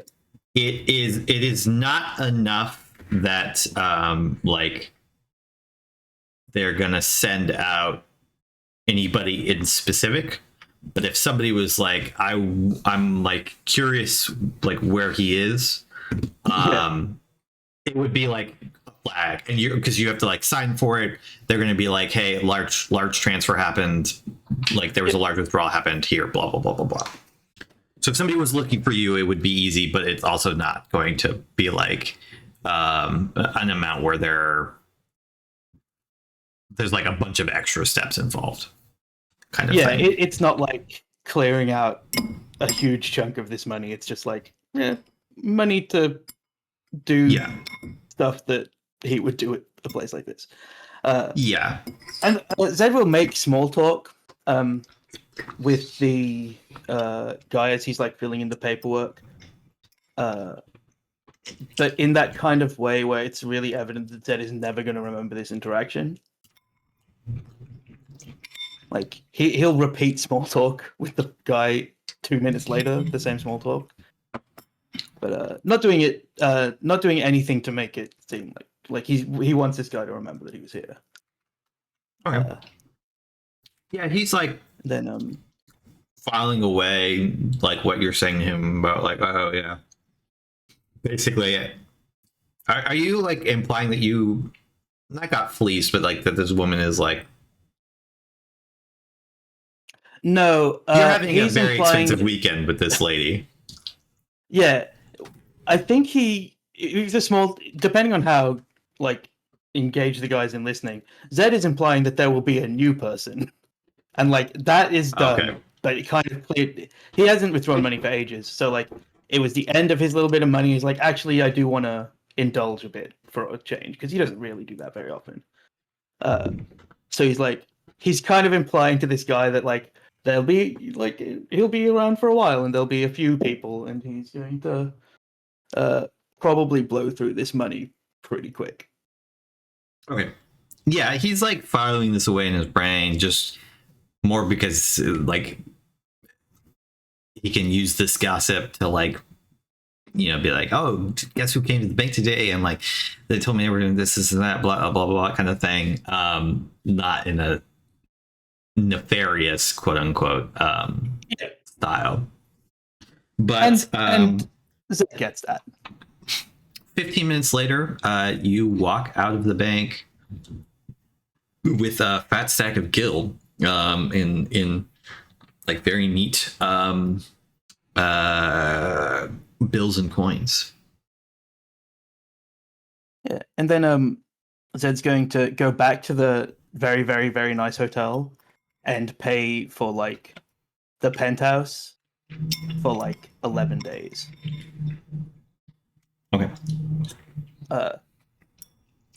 To be like, well, I was here for a while, and then he says, as he's booking, he's like, just make sure that nobody disturbs me or my guests.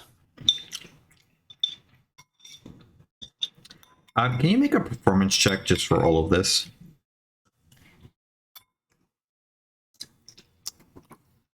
Just in case, you know. 28. Yeah, you are definitely playing up the Playboy billionaire angle. Yeah, and then he like, even to the point that he's like, he leaves extra money to pay for the cleaning that the room will need afterwards. He's like, don't even send the maids his extra money like for that day, and he like just give them 10,000 gil or something.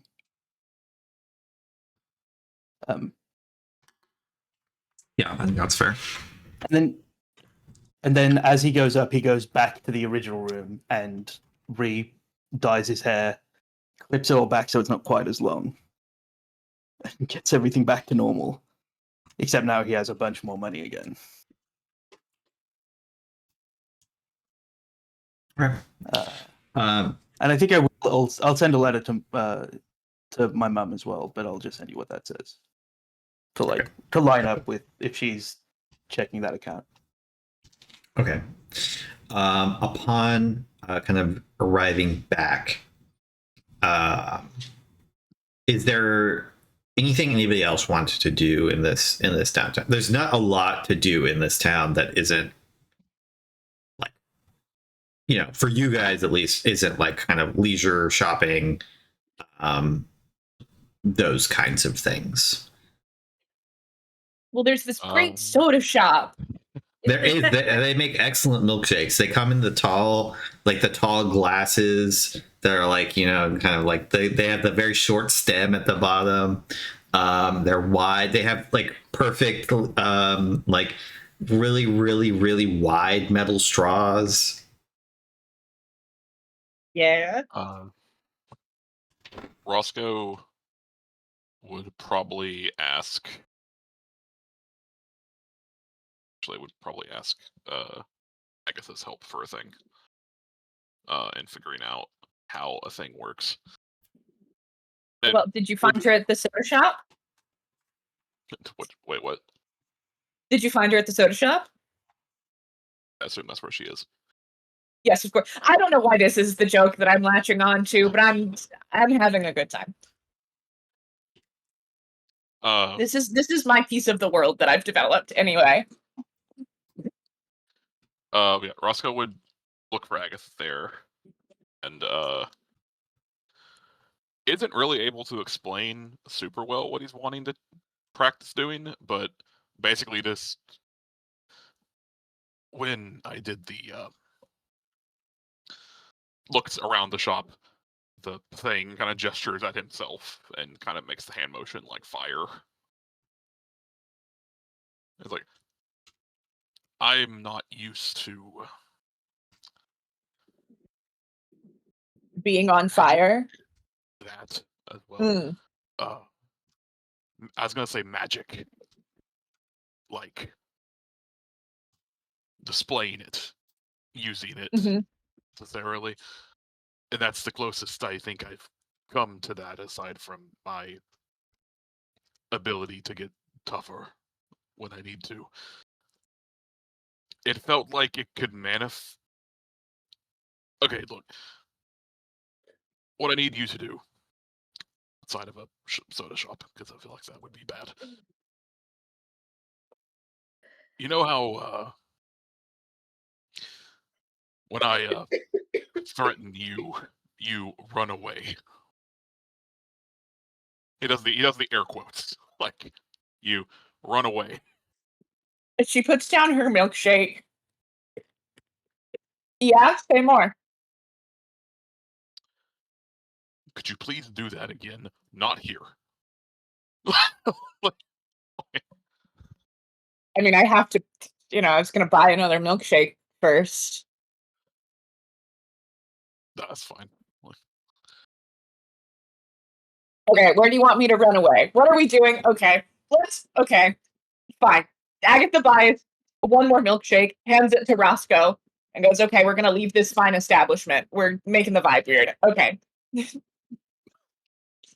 Wherever there is a space that is not like a lot of people, where someone could like say practice a magic thing or like work out or train or something, he would go there, wherever that is. I guess there could be like a beach. We are a beach, like. Yeah, like the Let's go to beach, the beach. they do have gyms, but maybe not for what you're looking for. So yeah, probably the beach. There was like some training areas, but Okay, so Roscoe will go there, and once there again, we'll just kind of repeat. It sounds weird. I just try to back away from me. Now, before I do this, and maybe this is, and I'm asking this genuinely, not in a way to bait you or tell you you're stupid or whatever. But what exactly are you trying to test? When I did that, I, for a moment, manifested Ifrit, and that felt similar, the manifesting part, to something I was feeling previously when we were fighting the Dragoons specifically, but I wasn't able to do it. Okay. I'm happy to do this for you. But before I do, I just want to ask one clarifying question. Um, when you originally were doing your heroic last stand, and then you did the big explosion thing, I kind of then assumed that that was your plan all along and that you knew you were going to do that and you knew that it was going to work out. Was that not the case? Because you don't know how you did it? Like, what the fuck, man? I assumed when I look, I think I understand where this specifically is coming from. If you're worried that I was planning to stay back there and die or something, I wasn't. I can't run as fast as you, but I can take a lot more hits. And I figured if I already could take a lot of hits, channeling the power of that fiery bastard would just make that better.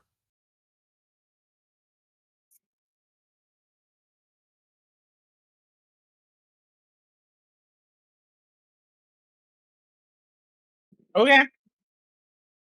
No skin off my teeth. I just wanted to know. And then Agatha will start backing off. Are you implying that she should start running or slowly moving? Either. Not specifying, Agatha will start she is moving backward far more quickly than a normal person is able to move backwards. Then just to test it out, Roscoe will, in this training scenario, if it is okay for Andrew, with Andrew for this being what procs the ability, when Agatha gets out of range, out of melee range with Roscoe, he tries to focus on that manifestation aspect of magic, a thing he's not really done before with his inherent abilities. And will attempt to trigger his sentinel effect. Sure. I mean, yeah, if you're just doing like training stuff, that's fine. Okay. Then yeah, when Agatha backs up out of 5 feet, you feel like you hit something bouncy for a second. As you back into a ring rope. I think instinctually, actually, let me get my long rest situated real quick.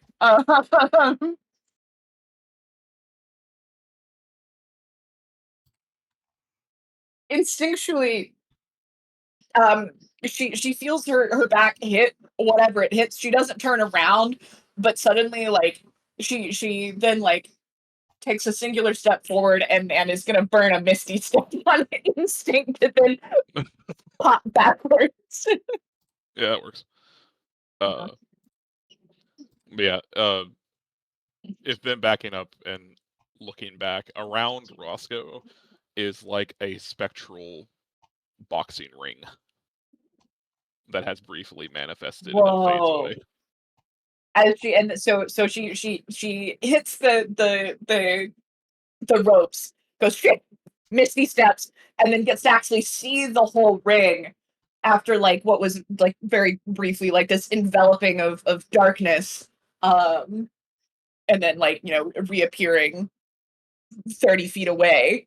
And as I think she frequently finds herself doing with Roscoe, there is this look of absolute and utter awe that she really quickly tightens up and as she's walking back over, is trying to do so nonchalantly. Yeah, cool.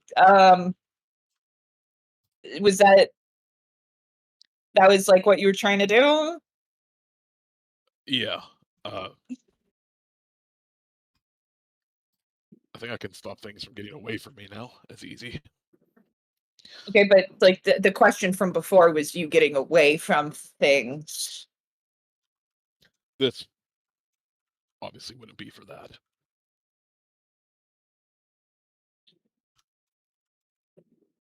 I did get away from Okay. things. I was wrong. Yeah. A lot of times. Anything else that you want to? A lot of times it's better for things to not get away from me. Especially if they're going after, you or Silas. Well, okay. Yeah, Silas is fair play.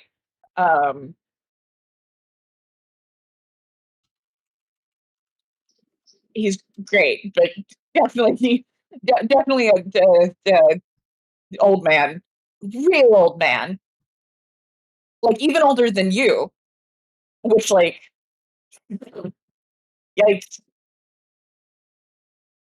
I get to the part where you try to run away again.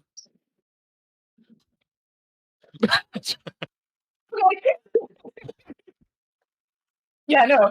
Agatha's going to turn around and dash now.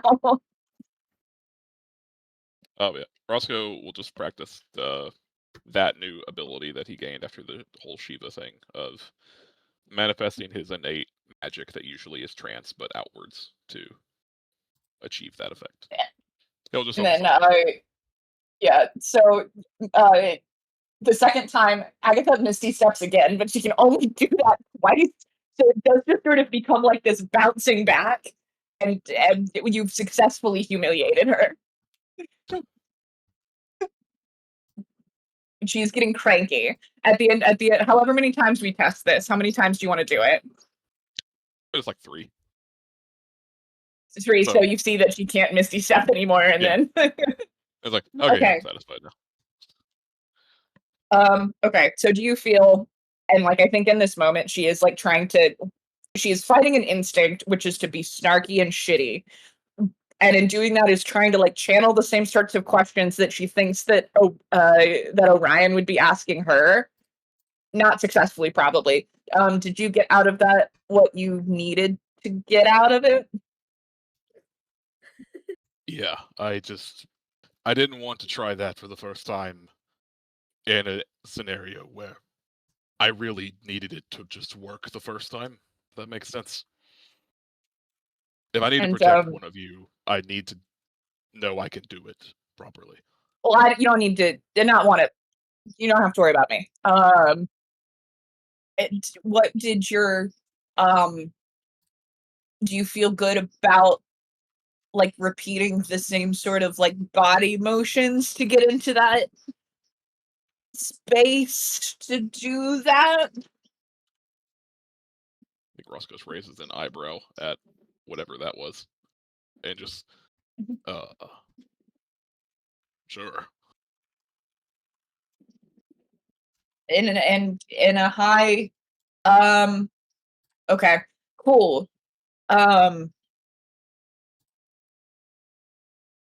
Maybe you should have done this with Orion. He's a lot better at teaching than I am. Famously, he's a teacher.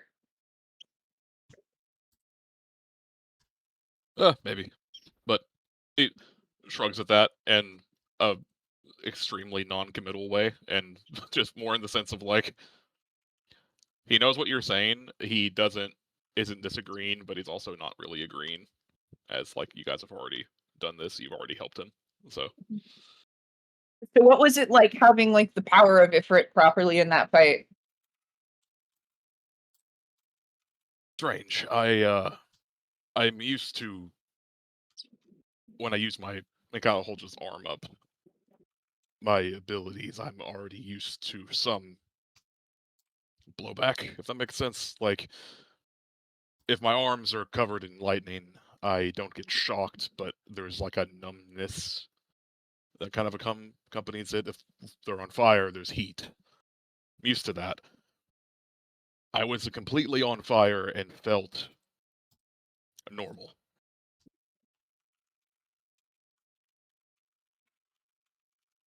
Mhm. It was strange. Like you were still you? Yeah.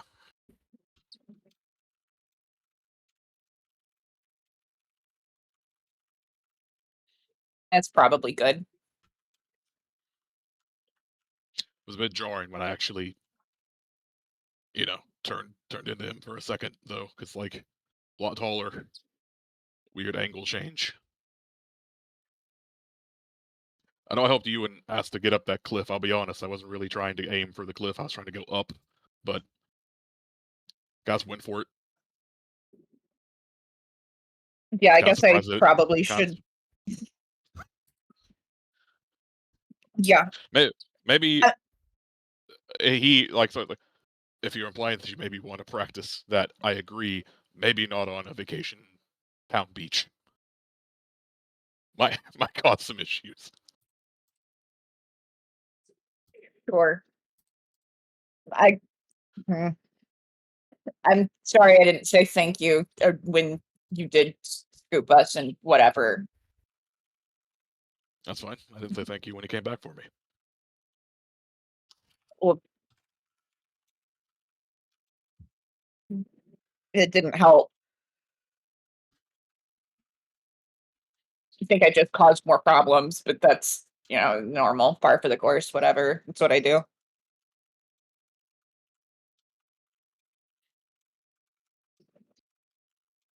Roscoe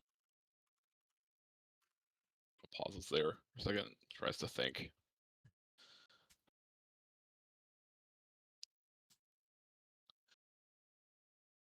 Look, I appreciate what you did for the reasons that you did it.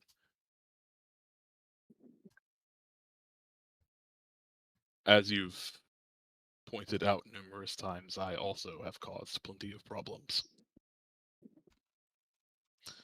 And when I was not an old fucking man, I caused more.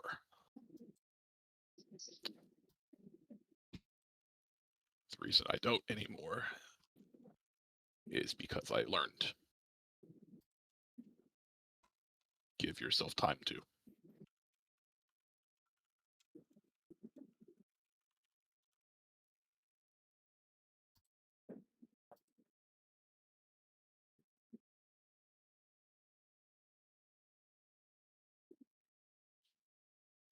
I don't know. Roscoe with that is like, all right, I tried to channel something. It feels kind of awkward now. And he'll kind of just give you like an awkward like shoulder pat.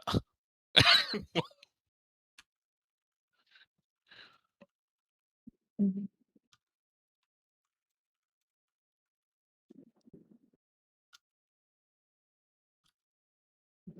I think I'm a pretty smart kid.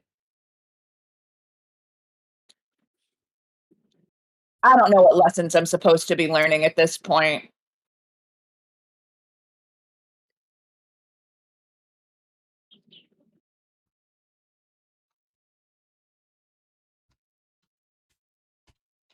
Even the smartest people have to get experience. Yeah. Really just want to be on fire. I want to set everything on fire. So you want to be an arsonist? No, now you're getting it.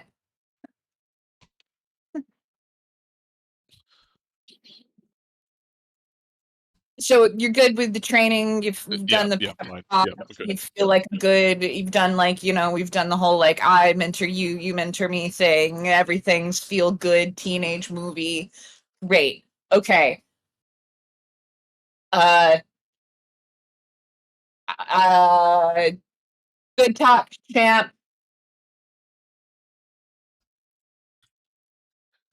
Roscoe just shakes his head at that, and we'll begin to head back into town. We'll also, at some point during our stay here, just side brief, to said that maybe we should watch out to make sure Agatha doesn't have a random bout of wanting to catch like something on fire out of nowhere. Maybe that's something we should watch out for. There's just like a moment when Zed is like briefly back for a little bit between everything else he's doing, and he's just like, I have to worry about Agatha setting things on fire. Maybe we just watch out for it. Made a weird comment. Like Asta's just in the other room, and she goes, you just hear from a distance, I have cryo bombs ready. She goes back to tinkering. After you leave, Agatha actually does she sticks around on the beach and does just start hurling fire bolts at like random pieces of driftwood. I think Zed, to Roscoe's concern, says, that sounds like an incredible job for Silas. It does. And then just walks out. It's like, I don't know that I care if Agatha sets things on fire as long as I'm not in the thing. But he appreciates Roscoe bringing it to him.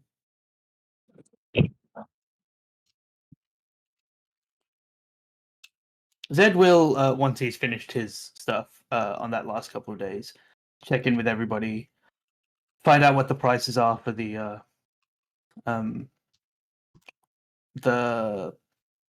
airship and the train and then the airship.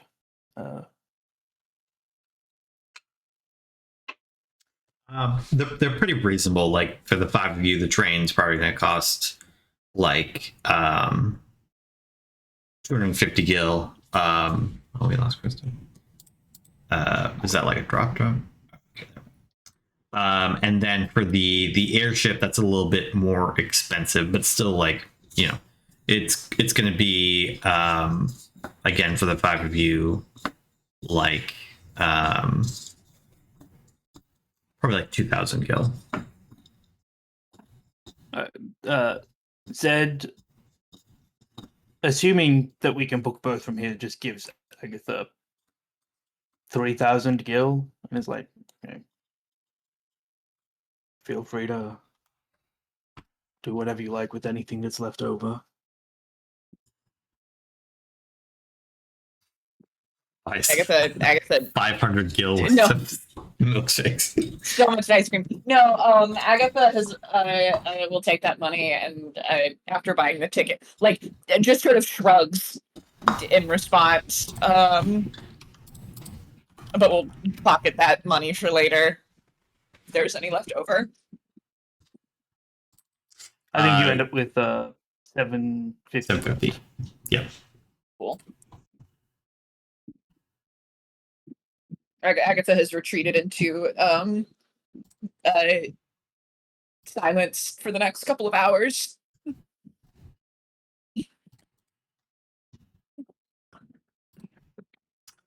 Right. I think then kind of some time passes before you all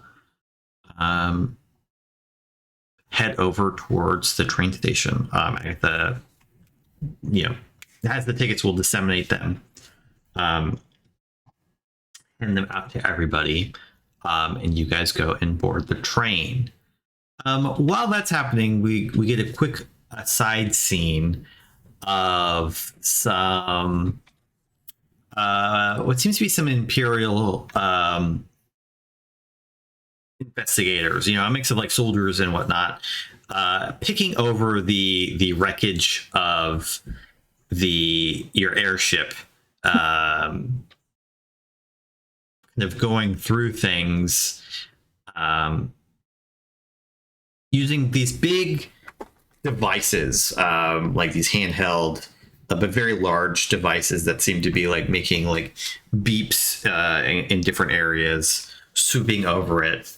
And we see kind of surveying over this is one of the dragoons, or at least they're armored in the same fashion as the dragoons that you saw previously from aboard the Leviathan that you engaged in battle with briefly.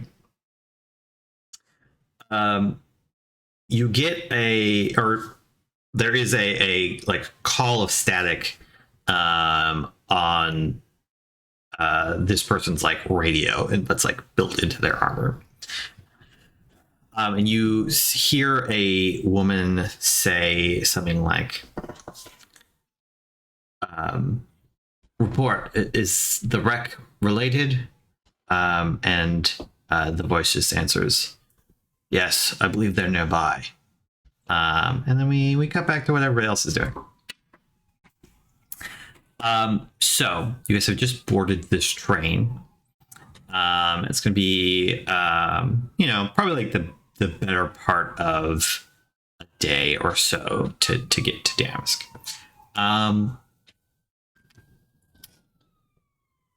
What's everybody doing on this train, if anything? Just chilling?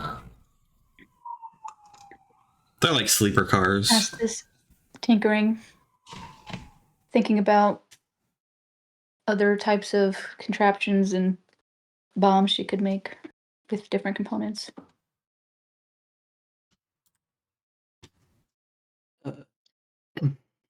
Zed checks in with everybody, but like not with anything in particular to say, unless somebody wants to talk to him about anything.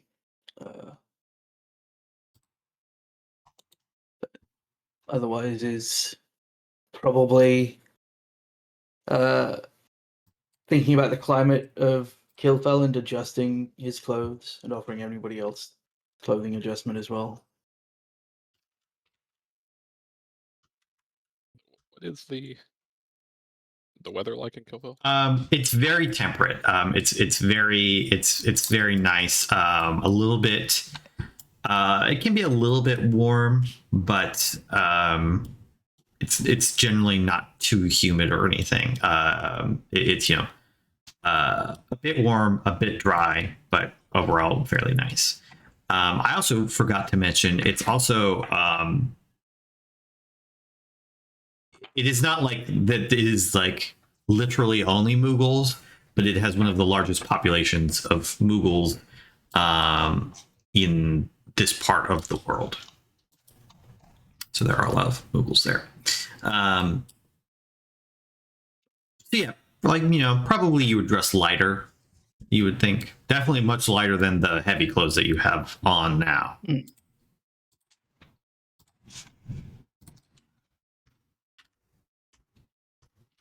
Yeah, so I just like remove the fur that I added and like cut away some lining and stuff of the things that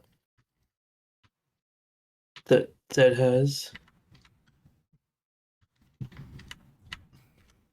that point, Roscoe picked up a Hawaiian shirt. That makes the most sense. My God, am I twinsies with Roscoe? It would seem that way. Agatha is not wearing a Hawaiian shirt. Let's be clear. The Killfell look for Roscoe is a Hawaiian shirt with sunglasses.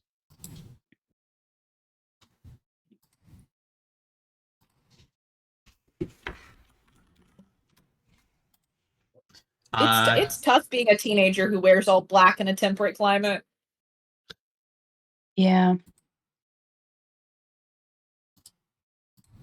Like, I'm picturing one of them sleeveless hoodies, but it's also like fishnet, like those horrendous like fishnet glove things. Yes. That's what I'm Terrible. thinking. God, Agatha sucks.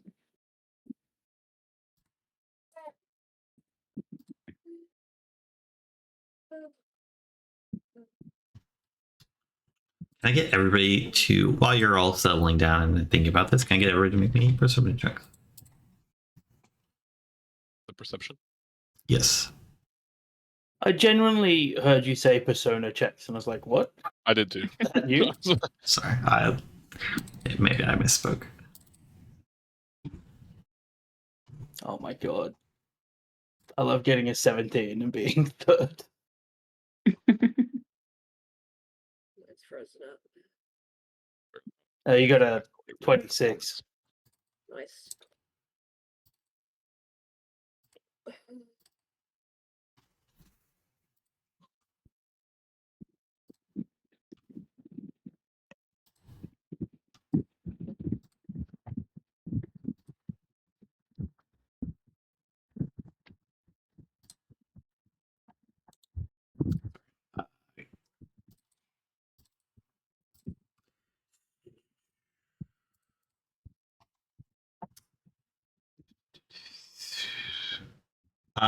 Roscoe.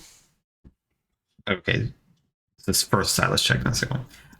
Roscoe and Asta, you guys are kind of busy doing whatever you were doing. Roscoe, you're in your Hawaiian shirt. What would you be doing on the train? This is like, you're settled at this point. It's been like a couple hours. I think as we don't really have anything to do. The train isn't necessarily like massively private, obviously, because it's like a lot of people probably assuming boarded the train as well. Yeah.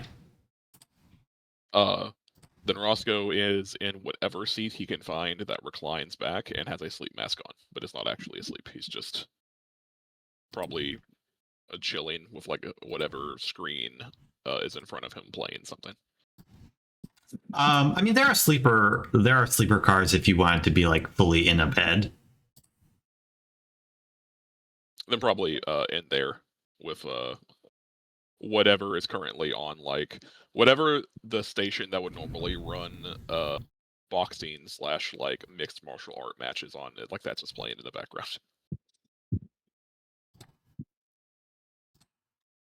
All right. And then after you said you were kind of like just tinkering, right? Yeah, just filling with stuff, Right. notebooks out, scrawling notes, and making diagrams. Zed, what would you be doing at this point?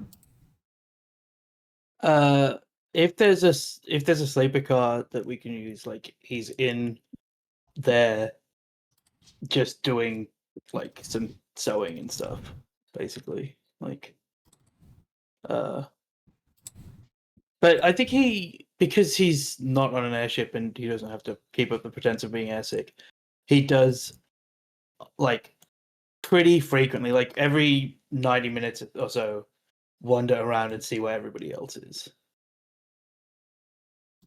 Okay. This is probably, I think we'll say this is happening when you're wandering. Agatha, where are you finding to be? This is, and again, to describe it a little bit more, this is like a fairly nice train. There's like a bar car, a dining, sleeper, like regular kind of seats, etc. So it's not just like rows of seats, etc. It's a passenger Um, train for long-term travel, Yes, or even not, though you're not, not just even a though you're commuter not rail. going that far. Yeah. Agatha has posted up in wherever there is like a deep sort of like private corner, preferably where she has a table. So perhaps at a table in the dining car or something, and she has like one of her notebooks out and is like flipping back and forth, is trying to like make herself trying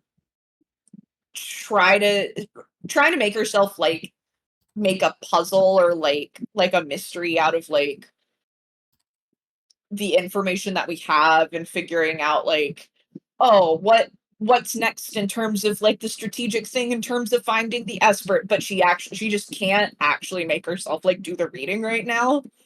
Is really just staring vacantly at like the pages as she's like flipping back and forth and back and forth.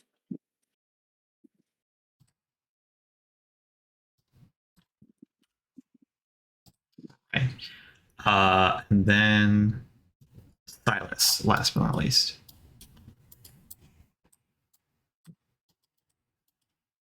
What would you be up to? Kind of, again, you're like settled, so this is like a couple hours into the journey.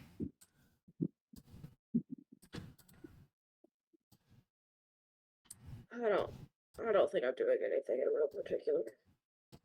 Sorry.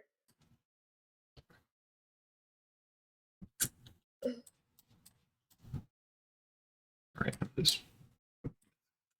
Yeah, perfect. As you guys are traveling along, then those of you who rolled above a 15 notice like not a sound that is not just the sound of like the tracks going bumpy for a moment, but the sound of like something hitting the roof. That would be easy to not notice. It would be very easy to just like be like, oh, train's making noise. But you guys hear this kind of more for what it is, if that makes sense.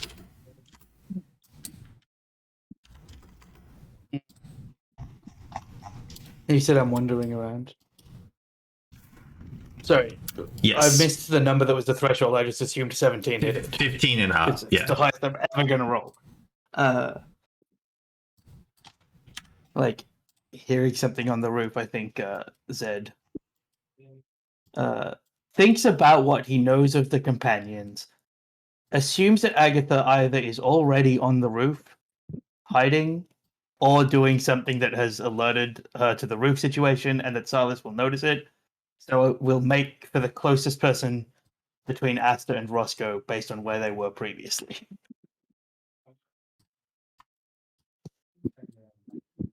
Okay.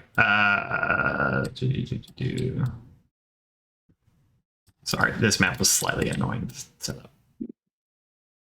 Actually, it was incredibly annoying to set up. So let me just remember where people are at. Um, I'll have to probably fix this between games. So Roscoe, you're in the sleeper, right? Mhm. You there? Yep. Oh, let me turn off.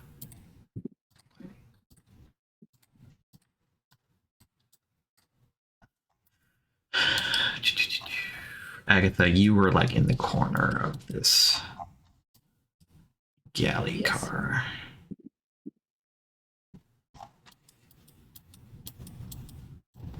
There's a Okay. cargo one as well if you would prefer to be like completely hidden. Oh, don't tempt me. No, because I need a window now. You're like posted up kind of behind this this area. Are we? Is there a map that we are supposed to be seeing right No, now? I can just show you the map though. Let me prepping it. activate it. Asta, where would you be? Just like kind of in the seating area or in one of the Yeah, I think sleepers? it's in the just the general passenger area. Put you like right over here. And then Silas, you're just kind of chilling. I'll put you over near Asta then. And Zed, you had gotten up, right? Yeah, I was We had wandering said. around. Hmm. Like between where the other people had been, so. Oops. Um, That's not what to do. Here we go. So you can cross over these. I know it looks kind of treacherous on the map, but it's less so in actuality. Yes. So the three of you heard like sounds of like boom, boom, boom, like things hitting roof. There are other people here as well. I'm not going to draw a billion tokens, but there are a bunch of other people on the train. hearing sort of the thumping on the roof and noting that it is not normal thumping, Agatha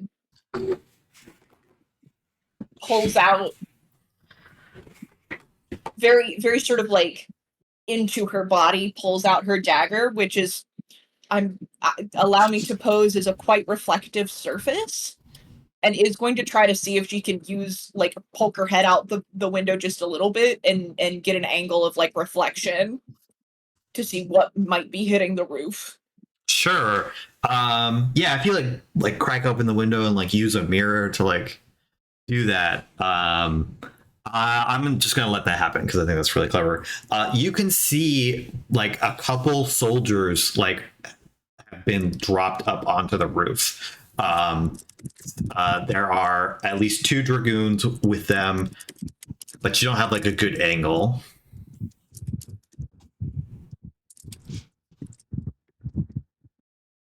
Couple soldiers, dragoons, no magic tech armors.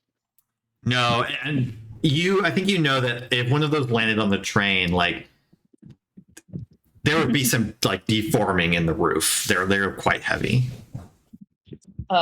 Agatha, pulls the dagger back inside, tries to quietly shut the window, and as nonchalantly, and by that I mean as nonchalantly as she can, is going to stand up.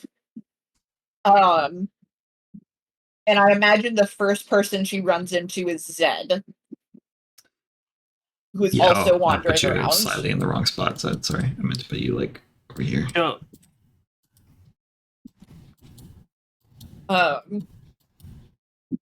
She walks up. Hey, assuming you heard the something, she's keeping her voice very, very low. Yeah, he's like looking up and then back to where Roscoe is. And says, yeah. Those are soldiers. Great. I didn't get a good count on them, but maybe we get everybody awake, and plan from there. All right. If you go and tell Asta and Silas they were in the next carriage, and he like jerks his finger down. I'll wake Roscoe up. Agatha nods and will turn on her heels and move that way as nonchalantly as she can, which is not nonchalantly at all. Zed meanwhile effortlessly walks over as if somebody just getting into one of the beds, and like pulls Roscoe's face mask not up but like out to see if he's awake. You do that. Roscoe doesn't move. Like he has his hands behind his head. You lift the face mask, and he's just kind of staring at you for a second. Yes. Zed does like the fingers of walking and gestures to the roof, and then makes the fingers jump to indicate dragoons. I feel like I have like- to insight that. I think you need to I make a feel like roll I- for that. Yeah, I think that Roscoe needs I to have make a roll. I have 8 wisdom. I feel like I have to insight that. Fine, that's fine. Almost a 20. Very close. I think that you're not Roscoe- sure what he's Ro- talking about. Like, I think you're think like, is he Roscoe- trying to ask you like to go for a walk? But then why is he jumping? I think what Roscoe thinks is happening is for some reason Zed is telling him that he needs to get and walk on the roof. Regardless, Roscoe's getting up. So Great. Hang on. Zed should insight whether it's obvious that Roscoe's confused. Excellent. No, Zed you thinks he feel got like- it. He's got it. Zed's like, nothing could be fucking clearer. Meanwhile, Agatha, you've just Zed leaves the room as Roscoe gets out of bed. He doesn't follow Zed and just begins to open the window to see how he can climb up to the roof. Zed's not leaving the room. Zed's like waiting for Okay. Roscoe. But if he sees you open the window, we'll kind of just assume that that's also a fine reaction to what he said. okay. Hold on. I think I. Sorry. While I'm playing, I think I have a tile that is like the top of one of the cars. While that's happening, Agatha, you've walked over to Asta and Silas. Agatha to Asta and Orion will very quietly go. So, like, act normal. There are soldiers and dragoons that are on the roof of the train. We need to circle up with Zed and Roscoe and figure out what we want to do about that. So, I'm heading back to the other car. I think everyone knows we came on this train together, so I don't see any reason to like stagger. But I don't know about this kind of shit. And then she assumes that what she has said has accurately communicated that there's soldiers on the roof. Yes. Silas kind of flicks his eyes up to that ominous vague thump from earlier, and we'll circle up with you.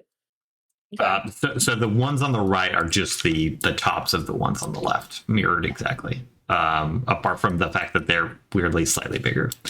I don't know why. That's just how they're coming out. This is the first time in a while I've actually been able to see the battle map, and I'm so excited. I wonder if that's because Oh, I can something see the about map, the but I can't background see- images. I don't know. Kristen's These are token not or normal. Chris's token. You can't see Kristen's right here. Kristen's or Chris's. I can see me, Zed, and Silas, and that's it. Weird. Just blame my iPad, it's fine. Okay. Well, we'll press on.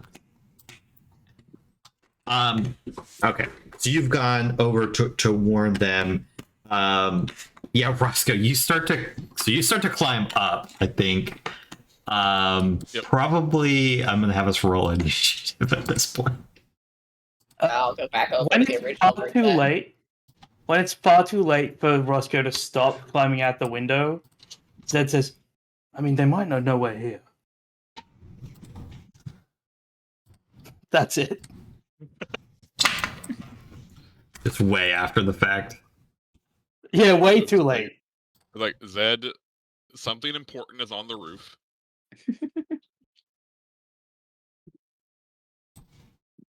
I mean, Yeah. it's not wrong. Zed, for some reason, wanted me to go check. Like,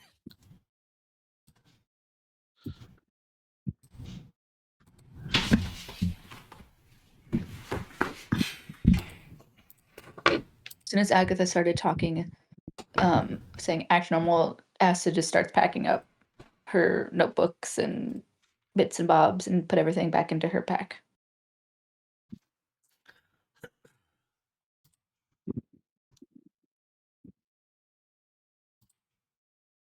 Oops.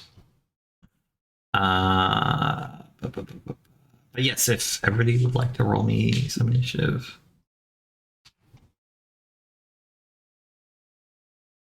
I totally remembered. This button.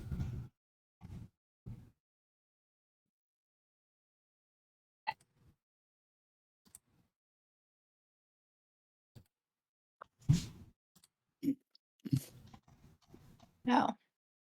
Oh, I have 2 Almost tokens like for to use Asta in the initiative. for somebody with a -1. Oh yeah, weird. literally, I rolled initiative and then my Foundry completely reloaded, so I don't know what happened. Cool.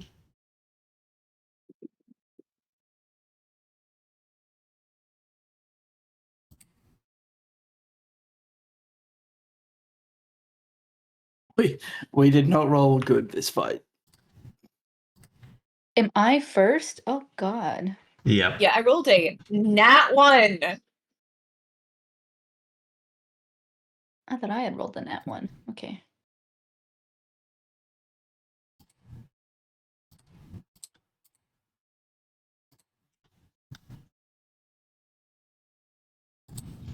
Oh, I never chose my spells for the day.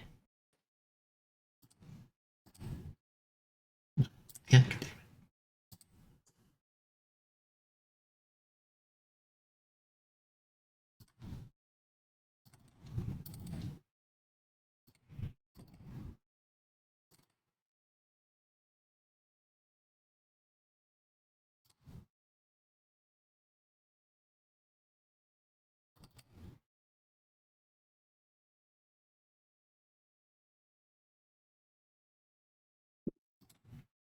Oh, did I do something stupid? Shit. I ask myself that question all the time.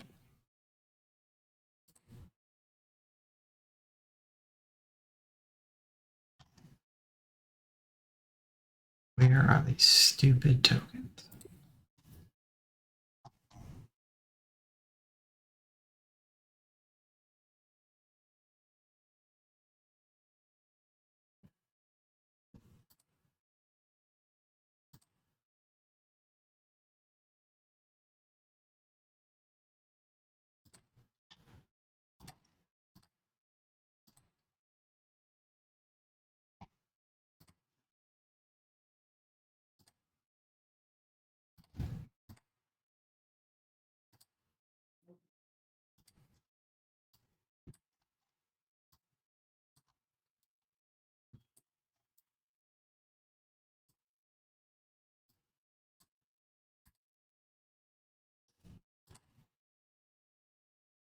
There we go.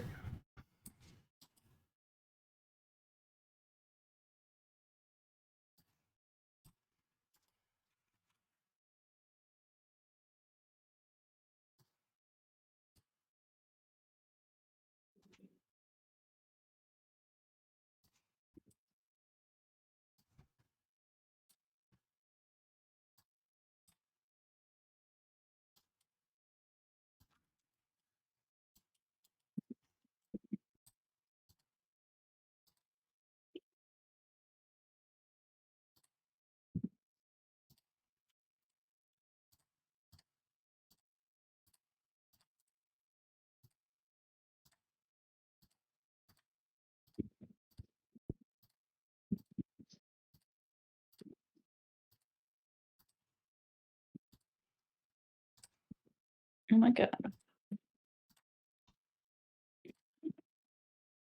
Okay. Actually, fine. If they all go first, it's just Rossio getting pushed off a train. I know he's not upset. He's not up on the roof yet, No, oh, and this is fine. The best case scenario. I know it looks like I'm moving Roscoe too far. Oops. Oh. Okay. So Roscoe, you clamber up onto the roof, looking around, and you are there's a bunch of Imperials like right next to you, and then on the next car up, who are just all like they were all like getting stuff ready, like looking like they're heading towards hatches.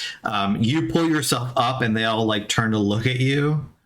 And immediately, just like a hail of Is there like is there any attacks. surprise to Roscoe just popping a head over the side like a gopher? I think that there is, but it's like it takes you long enough to pull yourself up that they're like reacting before you as you're like standing. There's no like, and you're also. I don't want to say you're surprised, but it's not easy to get through the window up to the roof. You're not meant to do that. So it is a bit. They're like generous enough that they let you stand before they start like blowing you up. I think I would. All right. They attack one at a time, Curtis. They give Roscoe enough time to get on the roof and just. Find his footing. He wouldn't hurt a guy in a Hawaiian shirt, would you? Okay, this guy's Somebody real gives him a far. lift up. Somebody helps him out to the top. Yeah. Pull you up. No, this dragoon's gonna take a step and hit you twice with their halberd, potentially. Yeah, that hits. That misses. No misses. Okay, so you take 10 points of damage as they like just stab you on your way up.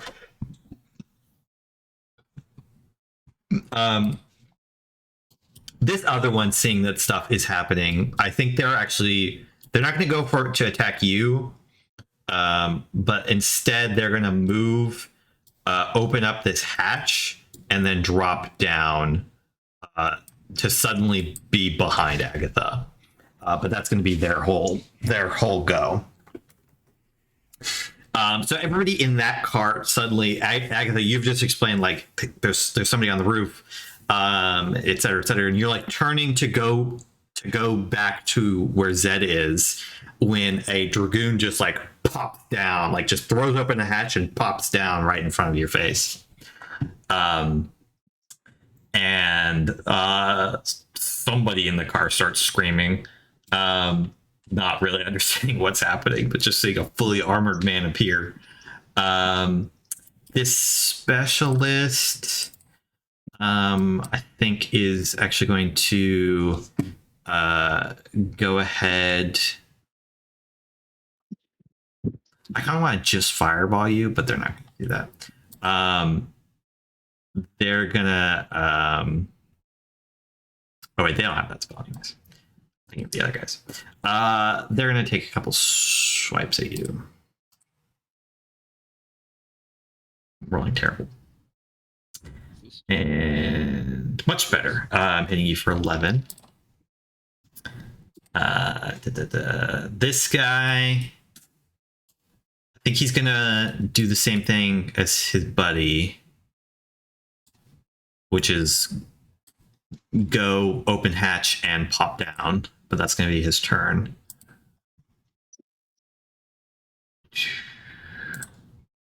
This guy's going to shoot at you, Roscoe. Wow. Missing. And this soldier, way the fuck down here.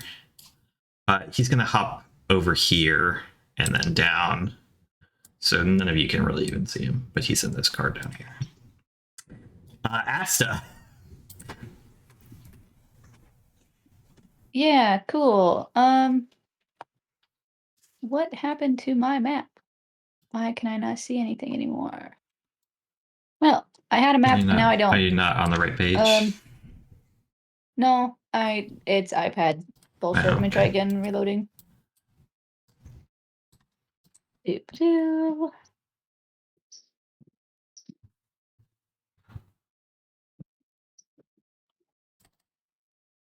There we go. Okay. I am going to. Do you want to attack this guy or?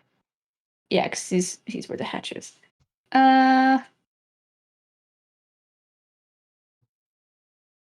will just.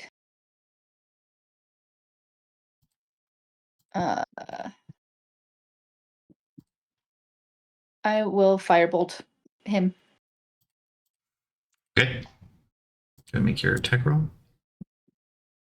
I don't know why I did it twice, unless that's just my thing being dumb. Oh, it's not 20. Nice. Yeah. That's a lot of damage. Oh, that's great damage. Hell Right. yeah. You just blow this. They're not dead, but they are like just take a huge firebolt, which is more like a fireball to the face. That was really good 40-10 roll too. Yeah, you just like and then blow them up. and then no bonus action for me.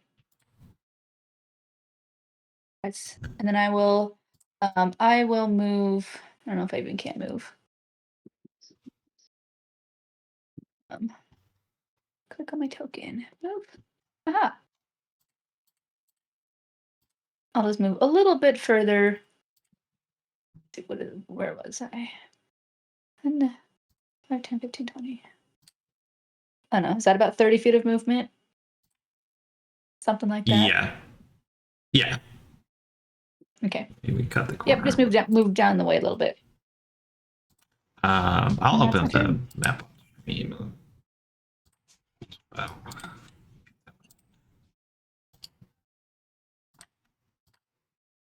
I just can't do the measurement tool with my iPad. Yeah, that's fair. All right. Yes, this mage up here.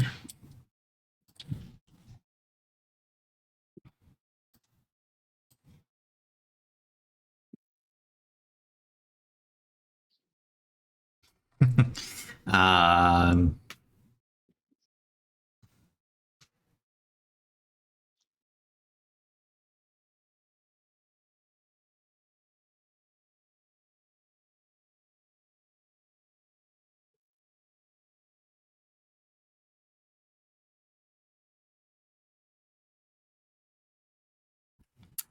hmm.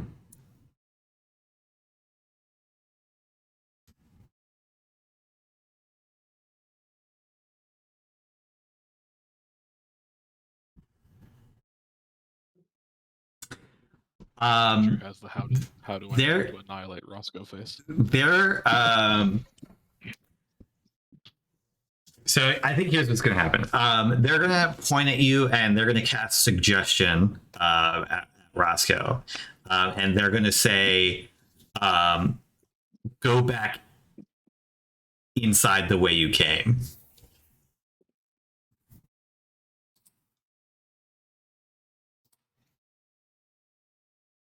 I mean, you should make a wisdom saving throw.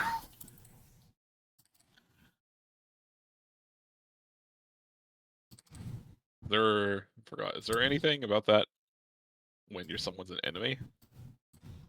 Or is it still? I don't think it matters. It just has to sound reasonable, meaning like he's not asking you to hurt yourself. Yeah. But if you take But damage, it breaks the. Correct. Okay. So when I leave these people's spaces, I'm going to get attacked, I assume. Probably. Well, just critical the wisdom save is the solution to this.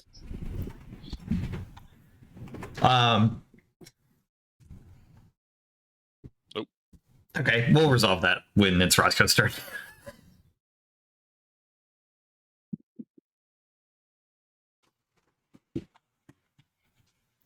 So he's gonna do that, and then step over to here to kind of be ready to drop down when the dragoon moves.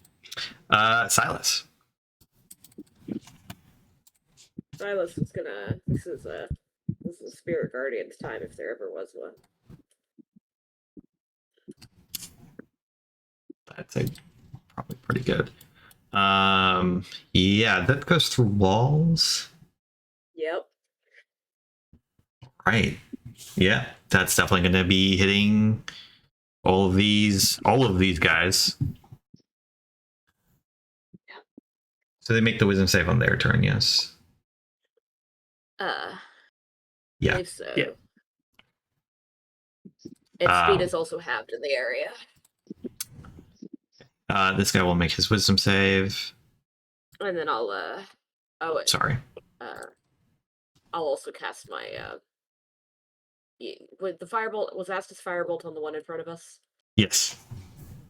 I will attack that with a Toll the Dead as well.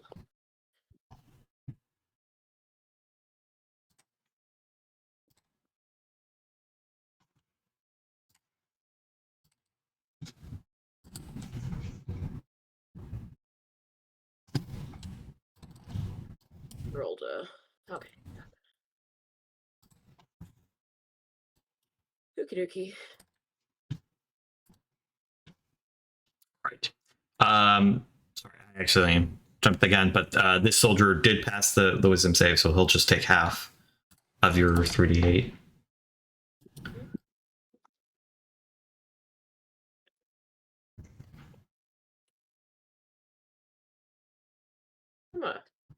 I've got 4th level slots. Yeah, 4th level.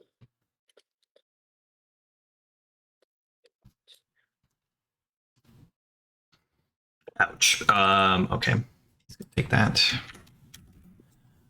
He's bloodied because this one's just a soldier. He's gonna move out of range of that and then shoot down at Agatha through the hatch. Or into the hatch, rather. Yeah, that hits. Okay, you just like take a shot from this guy up above. Roscoe. Yep. I move 5 feet down. Come on. The dragoon kicks you to try to do a shove as you move out of their range. Okay. So go ahead and make me an athletics check. The other guy's just gonna take a swipe at you.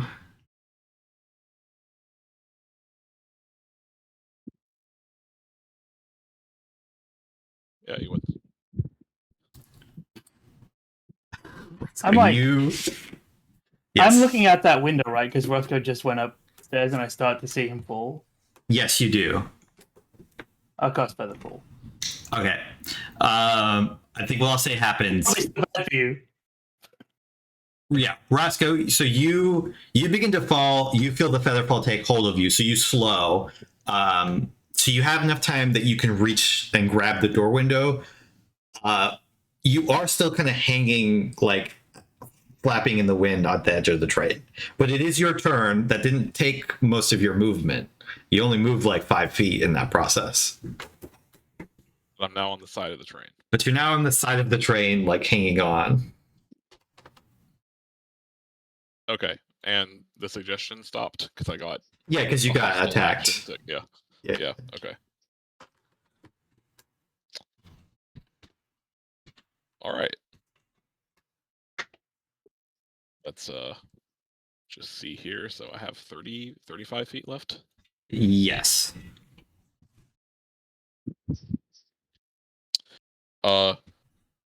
Like some fucking robot on the side of the train, Roscoe will just give a nod of appreciation to his head through the window, and then you see him begin to horizontally begin to scale the side of the train. Okay. Just like climbing from window to The cart. window. Yeah.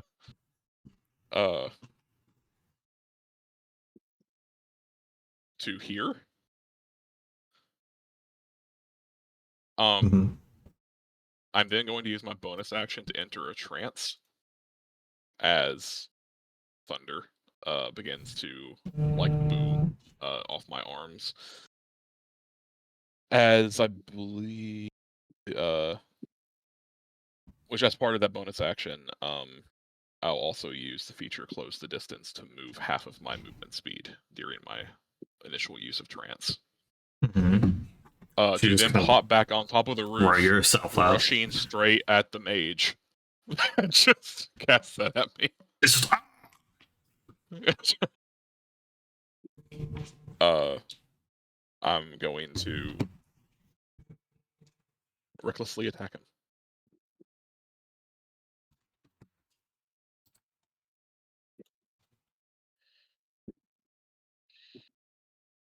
That's a yeah. His AC is not that good. Even with mage armor, it's not that good. it's a 20 to hit. Yep. Okay. This guy's got a what is it? A 15.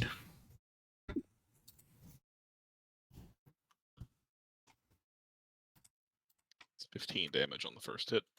Yeah, he didn't like that. Oh, he didn't get it. Yeah, it's 14 on the second hit.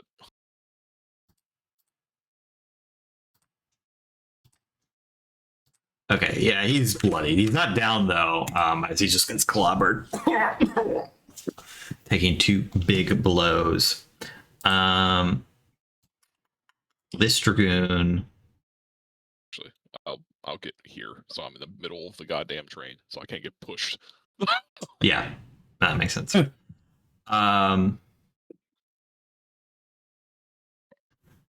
This is potentially hilarious. This Dragoon is going to kind of like throw themselves off, like slam the halberd into the side of the train to kind of like swing in through the window. I am going to make them make a check.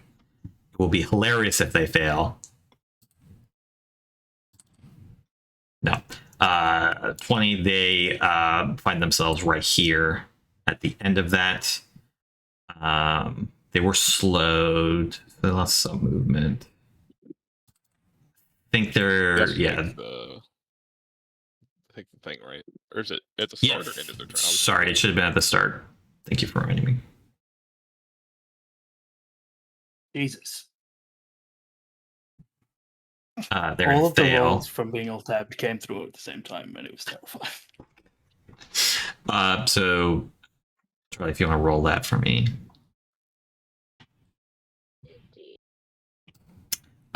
But they are also going to shoot at Silas. Actually, I can't see. Yeah. So they're going to take 15. Whoop.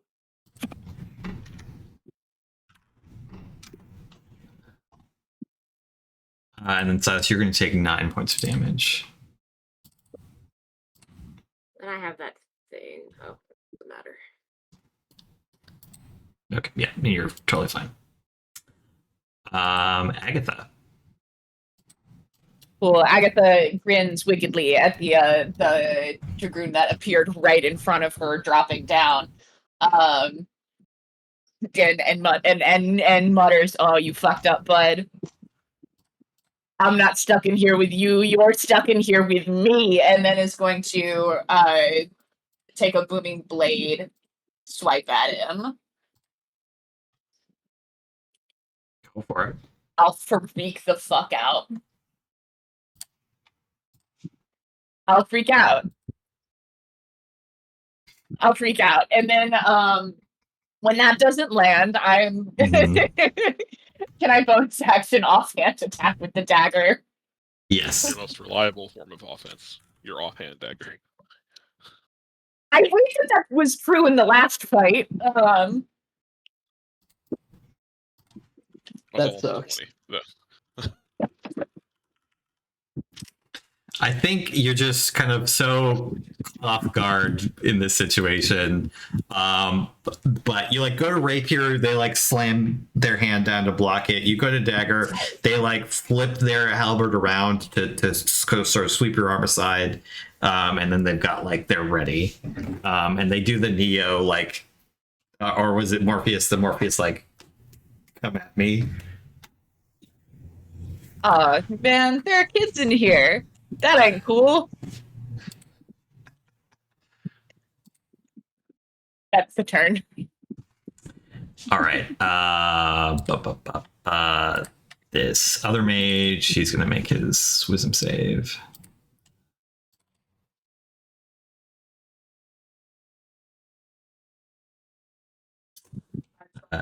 Is that a fail? I think it is probably. Yep. Absolutely. 19. He didn't like that. Not quite bloodied, but pretty messed up. He can't do fancy shit, so he's going to kind of lever himself in to end up behind this dragoon. Take a step back. And then cast.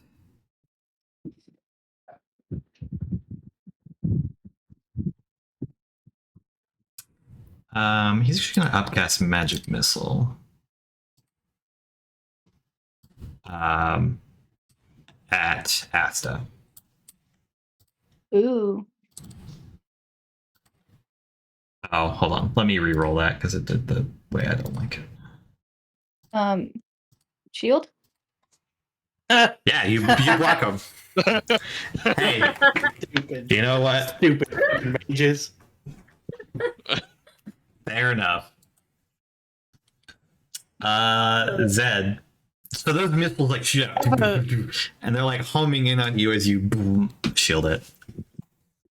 I have a super important question about the Yes. speed that this train is going in feet per second. Okay. For if I was to reciprocating portal someone, they are dropped in the same location, and the train will have moved. Mm-hmm. I think so. If you do that, the train will have moved. I don't think it's not gonna hurt them as much as you might expect, because I don't think there's the conservation of momentum type thing happening. But yes, you could just get rid of them. Not be on the train. Yes, you could just have them not be on the train. Great. Zed sees, like, is hearing people move on the roof. Sees this guy show up. As a bonus action, he like looks at the dragoon, raises his hand, and an enormous winged creature appears, beating its wings kind of aggressively at this thing, but mainly to just cast White Wind on everybody. So I'll do that. Hang on, I gotta remember how this works. White Wind. So So this will hit 6. all of my allies. And then I'm going to go out the window the same way that Roscoe did and try and get up onto the roof. Ah, Okay.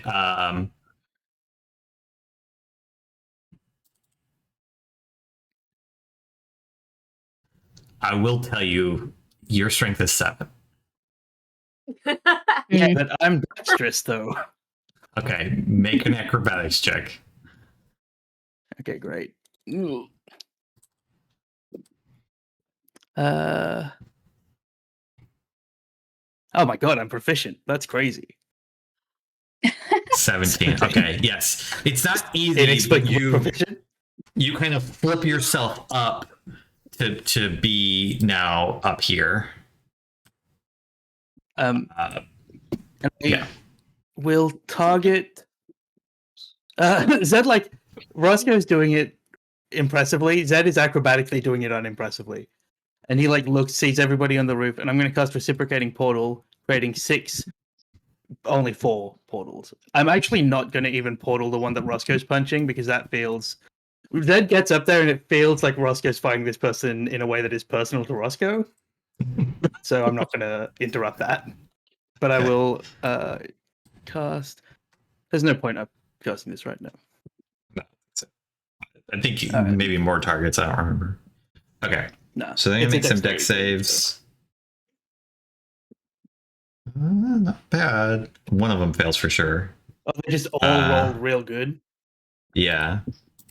So this guy is essentially out of the combat, functionally gone. Because he doesn't. Check. I don't think he has anything that would.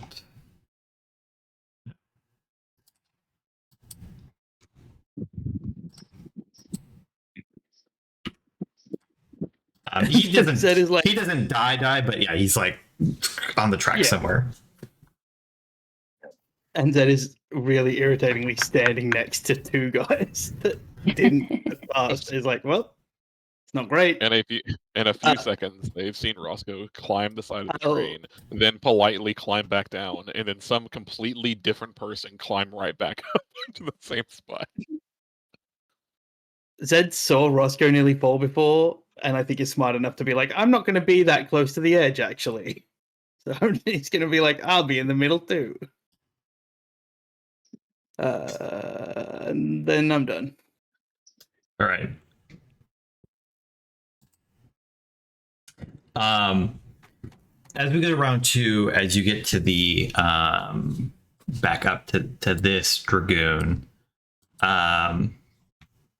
they're gonna say to you, I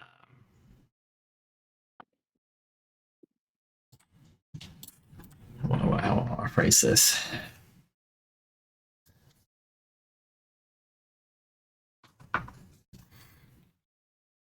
They're going to say to you,